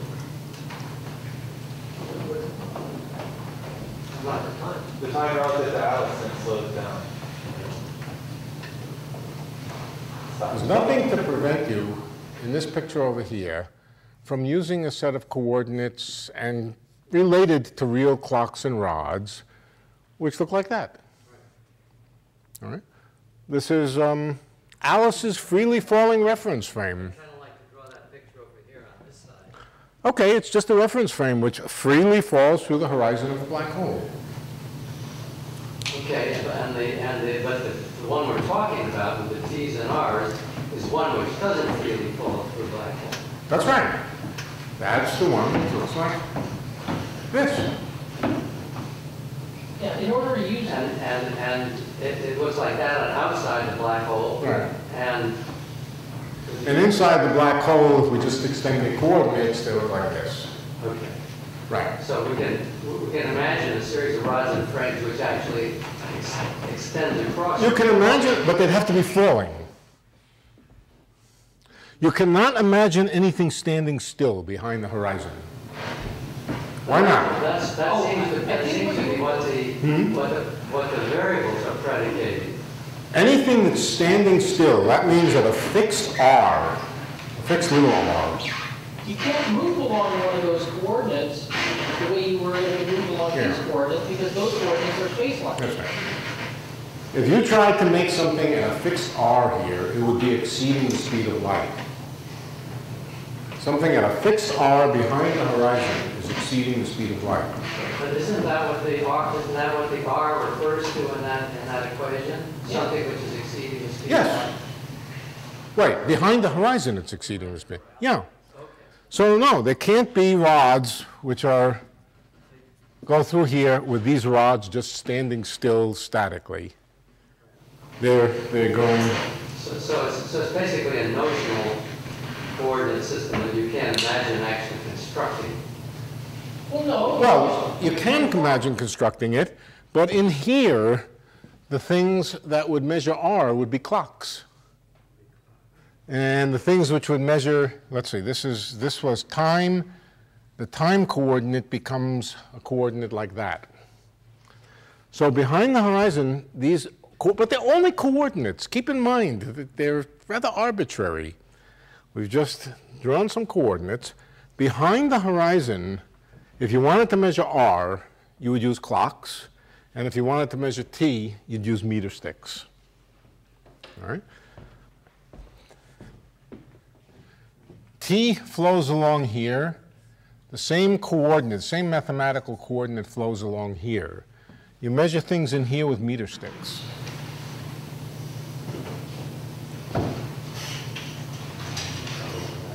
Thinking of an Einstein clock with a full time.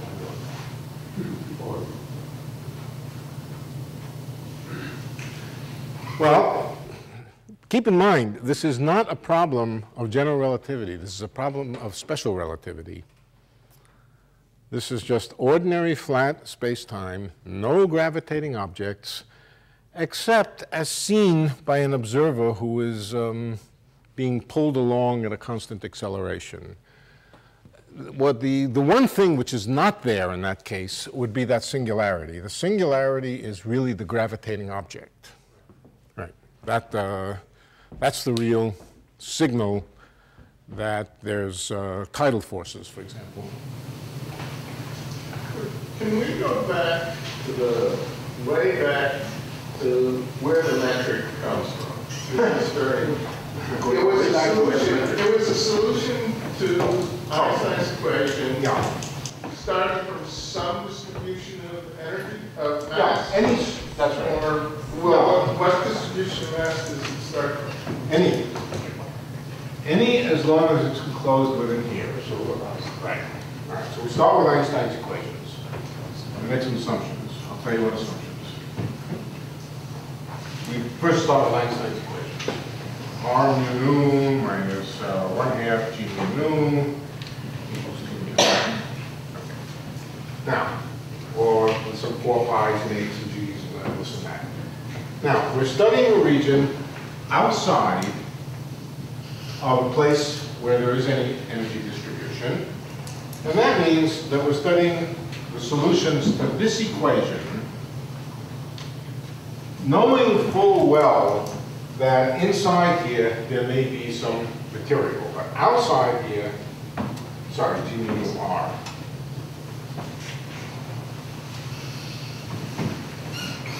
Equals 0. Those are Einstein's equations in the absence of any matter. It's exactly the same as Newton. Newton, you would write del squared of the potential equals the energy distribution, the matter distribution, mass distribution. And outside the mass distribution, you would write 0. You know that inside something's happening, but outside there's nothing happening. And so you ask, what are the general solutions of this equation under certain conditions? All right, so I'll tell you what the conditions are. What are the general solutions of this equation which are radially symmetric? In other words, which are only a function of r. Let's start with this one. What is the general solution of the equation del squared phi equals 0, where phi is only a function of r and not a function of theta, phi, and time, for example? Well, there's a general... Was it? I'm sorry. One other restriction, and that is a solution. One of the restrictions, phi goes to 0 far away. Okay, phi goes to 0 far away. You just told me, in fact, what the general solution is. Ax squared plus by, well, quadratic form didn't have that problem. No, a linear form. The quadratic form would have constant on the right-hand side. Linear form. But assuming also that it goes to 0 far away. Well, the answer is there are none. There are no solutions of this equation where phi goes to 0 far away. But now supposing you say, what are the solutions to this equation outside a certain sphere, not caring whether you solve the equations on the inside? Okay. Not worrying about whether you solve the equations on the inside, but only caring about whether you solve the equations on the outside, then there are solutions. Only one form of solution. The one form of the solution is that phi is a constant over R. Only mathematical solution. Now, what determines this constant in the real world? What determines the constant is the mass contained within that sphere. So it's mg, the minus sign. The physics tells you that it's a minus sign, and the mg is minus mg is Newton. That's the most general solution of the equation of L squared phi equals 0 if you don't care if the equation is solved on the inside. Now, supposing we take this sphere. I sort of understood this answer. What I was going to then ask was, what happened to the mass inside? Well, let's continue to follow. Okay. Look, we can ask what happens if we take a very small sphere. Well, the answer is exactly the same, except the mass is inside that small sphere someplace. What happens if you go to the limit of a point particle? You go to the limit of a point particle, and the equation is satisfied everywhere except at the point where the point particle is. Where the point particle is, there's a singularity. That's where R is equal to 0. Okay, so and if you like, you can think of the mass as falling in and all accumulating at a point. A point of space. Where is the material that falls into a black hole? It's on here. It falls in here. And ultimately arrives on the singularity. The singularity is also R equals 0. So all the material that fell in is located in some sense at R equals 0, but R equals 0 is now space-like and not time-like. So where is the material? It's here, if you like, you insist. That being R equals 0. Everywhere is outside of here, which means everywhere is out of here. Einstein's equations are solved with a 0 right-hand side. The only place where there's a source is right here. But that's the end of time anyway. That's just the singularity. For Newton, it's also a singularity, but with a very different character. Does that answer the question? As much of an answer. Sure. Okay, so what prevents us from having Newtonian singularities, if you will, is that eventually things repel each other? What prevents Newtonian singularities? Yeah, they're made up of atoms, which you can't. Yeah. Right, that's a fair question. So is there something is it possible there's something in here that's preventing the singularity in the same way? There's a very interesting history to this question. It was known, I don't know how far back it was, that a bunch of mass points in Newtonian physics will not collapse to a point, will not collapse to a singularity. Or let's put it this way. It's a real set of measures, 0 initial conditions, which allows it to collapse to a singularity. And the reason is just the tiniest bit of angular momentum of one particle relative to the other will have them miss each other. Just a little bit of angular momentum will provide enough centrifugal force that they will. So unless they are really very, very symmetrically distributed with no angular momentum at all, they will just go past each other and come and miss each other and not form a singularity. This was known. This was a theorem about classical mechanics. Because of it, Einstein assumed that a black hole could never form. He assumed that somehow the same thing would happen, and it would be impossible. Is that the same thing that makes globular clusters basically stable as a whole? I mean, they live for a long time. They do it for a long time. Yeah. Yeah. Yeah. That's right. Okay. It's different here. I'll come here. take a single point particle, suppose there was for a moment a singularity in Newtonian physics, a point particle. And then you throw another one in. Unless you happen, it's a point particle. Unless you happen to aim it with infinite precision, it will miss its point and just go back out. What happens here? What happens here? Once a particle passes the horizon, there's no way that it can escape hitting that's because the singularity is a different character. It's the end of time rather than being a point of space. So Einstein was wrong. His logic was wrong. He had the picture that the singularity is a point, and that anything that tries to add some mass to it will miss it and go back out. Whereas the singularity is a real track. He didn't understand the idea of a horizon, and that the horizon was really a point of no return, and that once you passed it, you were close. You mean it's not good enough just to have a collapsing star providing a lot of pressure to drive everything inward? Classically, I mean, Newtonian. Yeah. No, doesn't happen. The thing I don't understand is all this presupposes that there's a singularity to begin with, doesn't it? Because otherwise, the whole argument you gave that, otherwise, Electrons are singularities. I mean, it's not clear from this that there exists a singularity, because I'm saying that other maybe by observation. I'm saying even if there were a singularity, you couldn't add to it. Even if there was. So even if you could get one started and had one, you couldn't add to it. If you can't add to one having one started, obviously you can't make one. Yeah, but let's say, in terms of phase space, the picture changed from a classical picture to later on the quantum mechanical picture. And when you look at the incompressibility of phase space, the incompressibility is there because of Planck's constant, which suggests that... No, the incompressibility is there because of Leo's theorem, not because of Planck's constant. The incompressibility of phase space is a classical theorem. Right. Keep going, because you're asking me a question, I think. Right.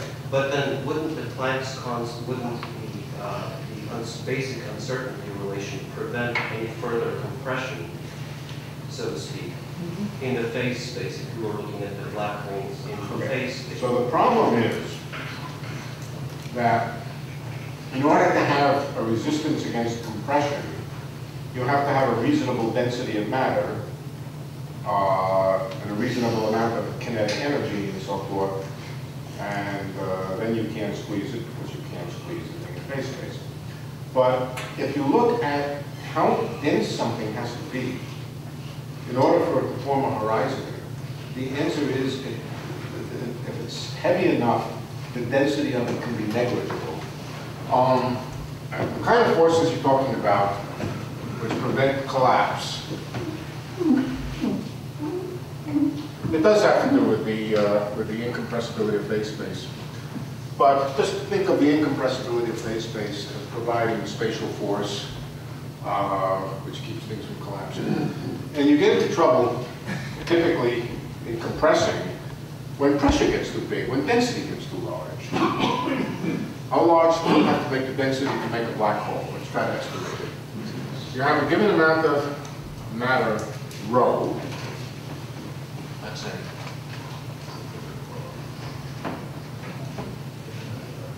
We'll get this right. Mass is equal to 2 mg over r. Mass. I'm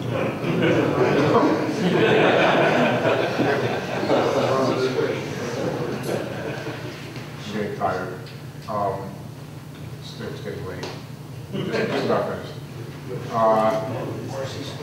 2 mg is equal to r. C squared. Right. C squared. Isn't there C squared? Yeah. 2 mg over c squared. Okay. Let's divide this by r cubed. Okay. Why? Because I'm interested in m over r cubed, which is density.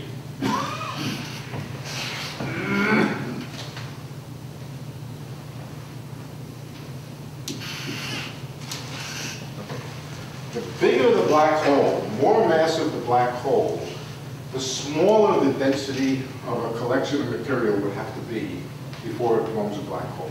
Why? Take enough mass, and you put it in a volume, the density only has to be of order, what does this mean? I mean, R is of order is equal to 2mg. 2mg squared. So if you have a given amount of mass, in order to make it take a form a black hole, the density only has to be 1 over 2mg squared. This is why people are very, very certain that black holes form. They were very certain before there were astronomical observations. You don't have to make it. You have enough mass. Arbitrarily low density. Arbitrarily low density, let's say it another way. Let's take an arbitrarily low density rho. Rho is as small as you like. Particles every 60 meters, whatever it is. Now take a big enough volume, take enough of them, a big enough radius of them.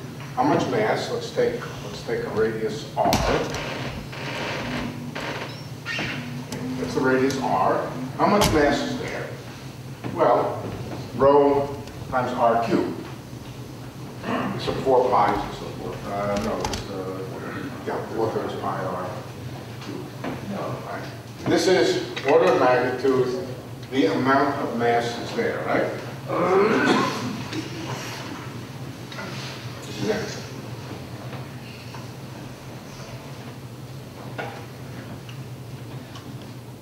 So r, even for this very low density, r, the radius of the ball of mass, is m over rho. And rho is fixed. Rho is just this very low density to the 1/3 power.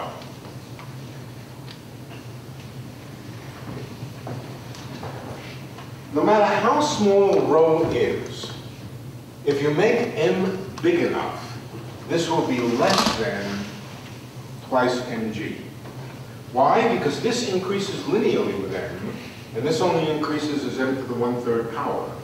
So for a fixed but tiny rho, you can eventually make m over rho to the 1/3 smaller than the Schwarzschild radius. Once it's smaller than the Schwarzschild radius, it's a black hole. So no matter how rarefied the material is, if you create enough of it, if you take the what do you call vacuum energy, a certain energy density, what would be the associated Schwarzschild radius to create a black hole with that density? You mean with the known cosmological radius of the universe? Is that what it would be? The radius of the horizon of the universe, yeah. Really? Yeah. Yeah. And 10 billion light years. So I think we can be pretty sure that in our universe there cannot be a black hole of size bigger than 10 billion light years. So can we consider ourselves being inside a black hole? Of that? No, not inside a black hole, but inside an inside-out black hole.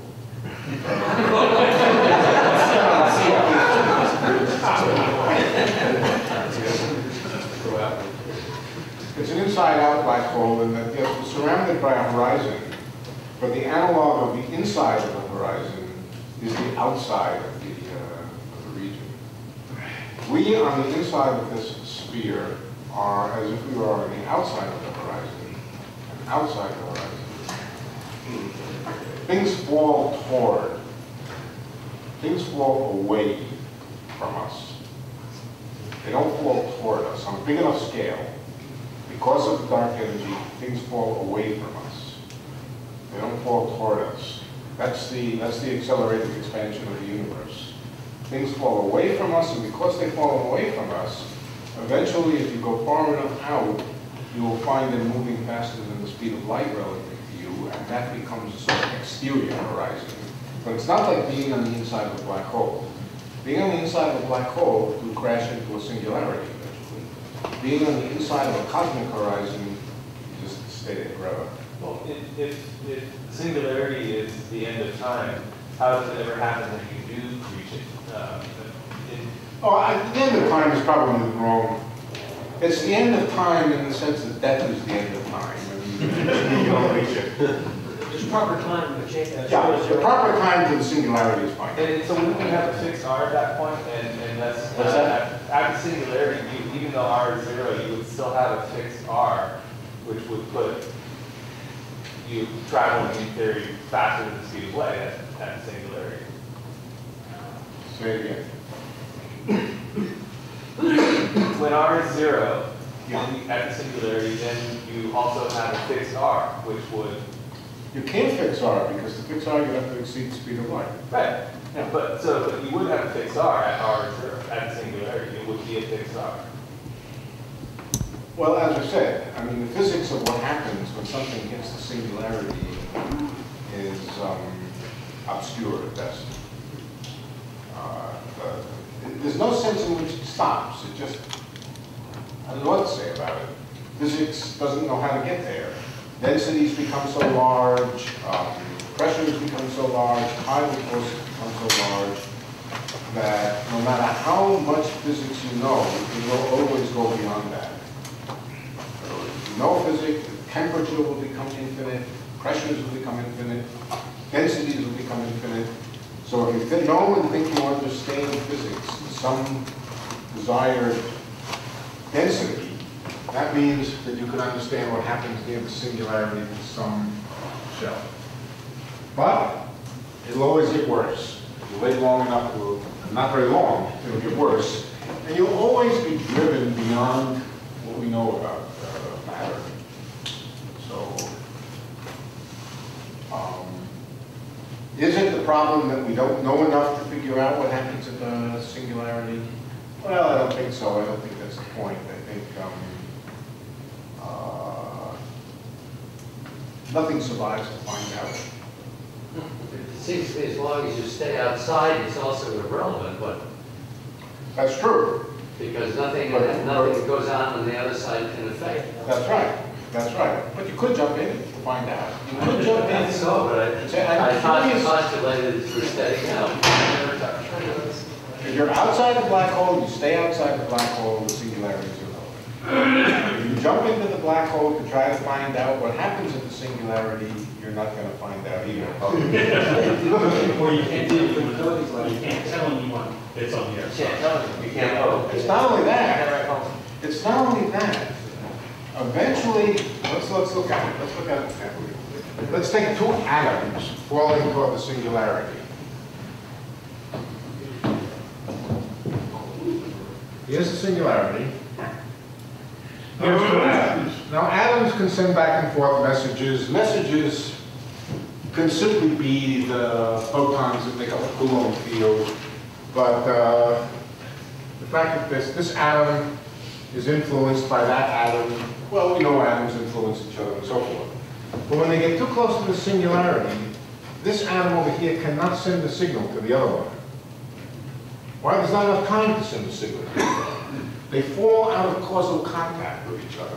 They can no longer influence each other.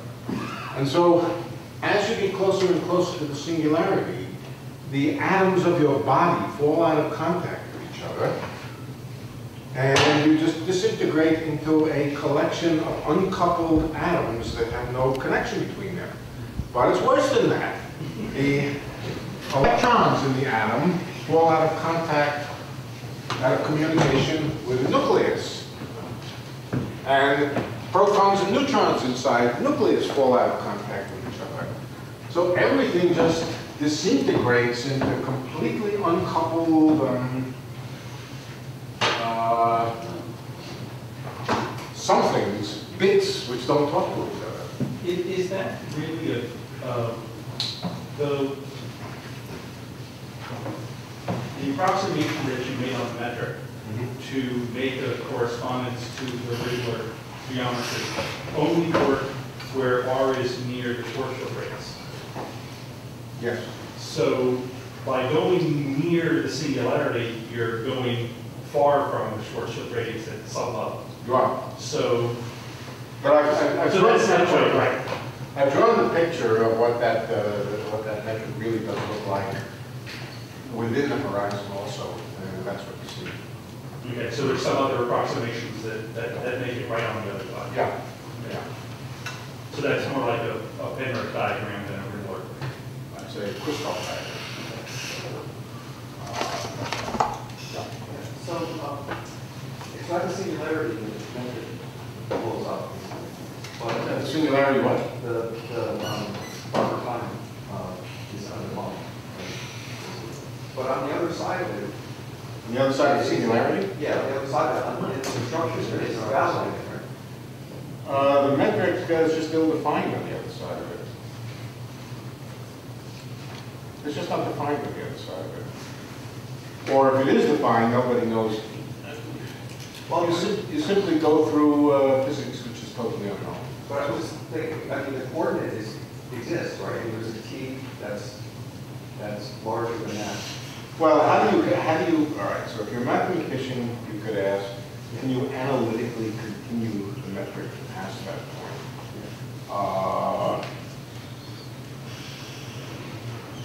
To where? To R, to what? To R, you can. Let's just, just pick up the value that's on the other side of it. And then the other question is... Let's see, can you, R, so we want R to be more, where do we want to continue this to? We want to continue this to where? R to be negative. R negative. R negative. So what happens if you try to continue this to R negative? This becomes positive. This becomes negative. It is defined, right? And then is it obvious that I mean, there's no mass actually. There's no what? There's no matter that can get past the surface, but is it obvious that light can't go past that surface? Well, for example, tape starts on the other side. You start on that point. look, you could draw light trajectories through there. There, the light trajectory. But then you have an observer on that side already. You start on that. Well, I'm just saying, is there any reason that you can't? I know. But we can't find out. Even if we're willing to jump into the black hole, we can't find out. You mentioned one time, if I heard correctly, that you don't think information is necessarily lost. So Well, that's quantum mechanics. what's the argument? The whole book you wrote.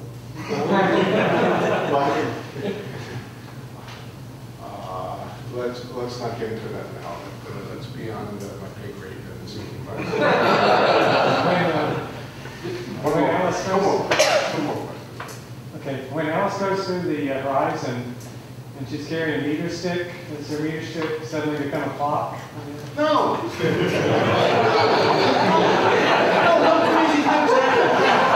Alice.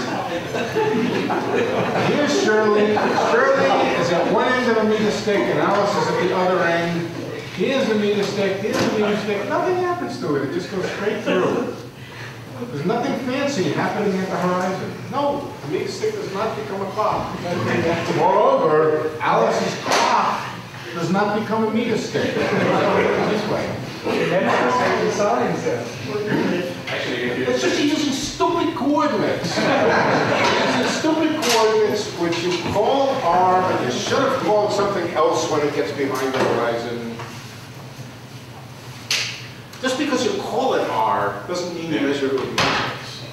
Actually, there's no difference between a clock and a meter stick. There's really no difference between a clock and a meter stick. See? There's no difference between a clock and a meter stick. Because how do we measure time? If you think about how we measure time, you'll end up with that difference.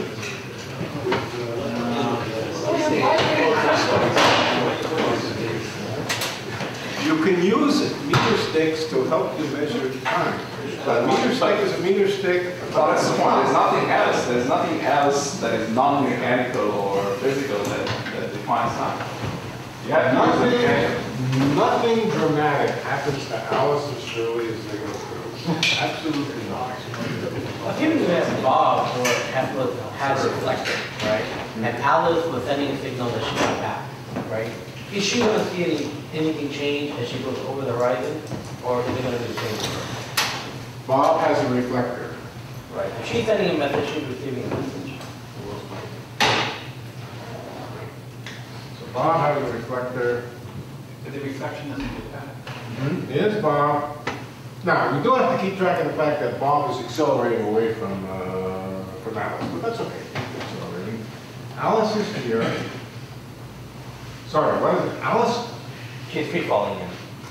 She's still outside. Yeah, she was Oh, outside. she's outside. She's outside and she sends a light beam.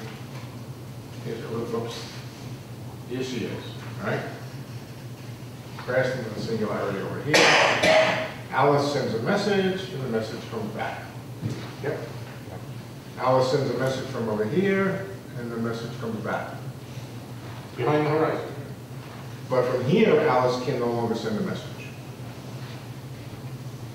So she can send a message. So she'll know that something happened as she crossed the horizon. It takes longer and longer to get back. Well, she knows that she gets crushed in the singularity. Well, but she wouldn't know that while she's crossing the horizon. No. Because That's right. she has feeling. That's right. So what she sees is when she sends a message, the messages take longer and longer to get back. She sends a message from here, it just takes a very, let's forget the singularity. If she sends a message from here, it takes a very, very long time for it to get back. And what's more, it gets back very, very redshifted. So as she gets closer and closer to the horizon and sends out her just usual radio waves, those radio waves have to get to the Bob, which takes a very long time, and then have to come back, which takes the same time, and they have, the moving mirror has redshifted the photons, so the photons get very, very redshifted, and so what Alice would see would be a very, very redshifted version of what she sent. But she cannot see an image from here. There, she can. So why is the maximum wavelength the size of a black hole from that analysis? Because it would seem we're just stretch chugging down. No, we need some quantum mechanics for that. Without quantum mechanics, we can't answer that. Without quantum mechanics, the maximum wavelength. How is the gravitons can escape a black hole and photons cannot? Who said that? They exert gravitational force, black holes do. And we do it by exchanging gravitons? You're taking too literally the idea that gravitational force comes from gravitons being jolted back and forth. That's, or if you like, you can think of the gravitons as being emitted from near the surface of the black hole. You can, it's perfectly okay to imagine that all the material of the black hole accumulates, since it never gets through the horizon, it must accumulate at the horizon. It must keep sinking in closer and closer, asymptotically getting closer and closer, but all of the mass is concentrated in a little thin shell. From the point of view of somebody outside, it's concentrated in a very thin shell near the horizon. If you like to think of gravitons being jumping back and forth, okay, do it. But they're jumping back and forth from the surface just above the horizon. So from outside, just think of the material as collecting in kind of sedimentary layers, which are forever falling closer and closer. This is a classical statement. Which are forever falling closer and closer and thinner sedimentary layers, never quite getting there. But their mass is there. Their mass is there. You can tell the mass is there because you put a surface around there and there's gravitational field coming out of it. And you can always think of it as the mass being localized just in a very, very thin layer. It's interesting about black holes which are not spherically symmetric, that might, for example, might be rotating. Yeah, or so they would be flattened out or something of that sort. Extremely flattened out. There's a limit on how fast they can rotate and how asymmetric they get. So basically they can't look a whole lot different from these things here. That's right. And rotating black holes don't look a whole lot. And they couldn't have parts to them like every side and have parts rotating around each other. But for example, be a binary star that's collapsed and rotated. A binary black hole. Yeah, some kind of a binary object that fit inside a black hole. The pieces would collapse under a singularity, and it would stop that. Yeah. I mean, here we have a couple of binary things going around each other inside a black hole. Okay. That's really not very different than an atom with an electron going around a proton. And so there's no need, for example, for gravitons to escape the black hole and tell us that that's what's going on inside. There's no need, and it's not possible. Right. Going back to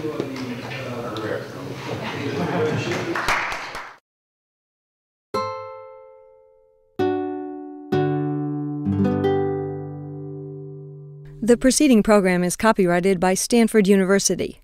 Please visit us at stanford.edu.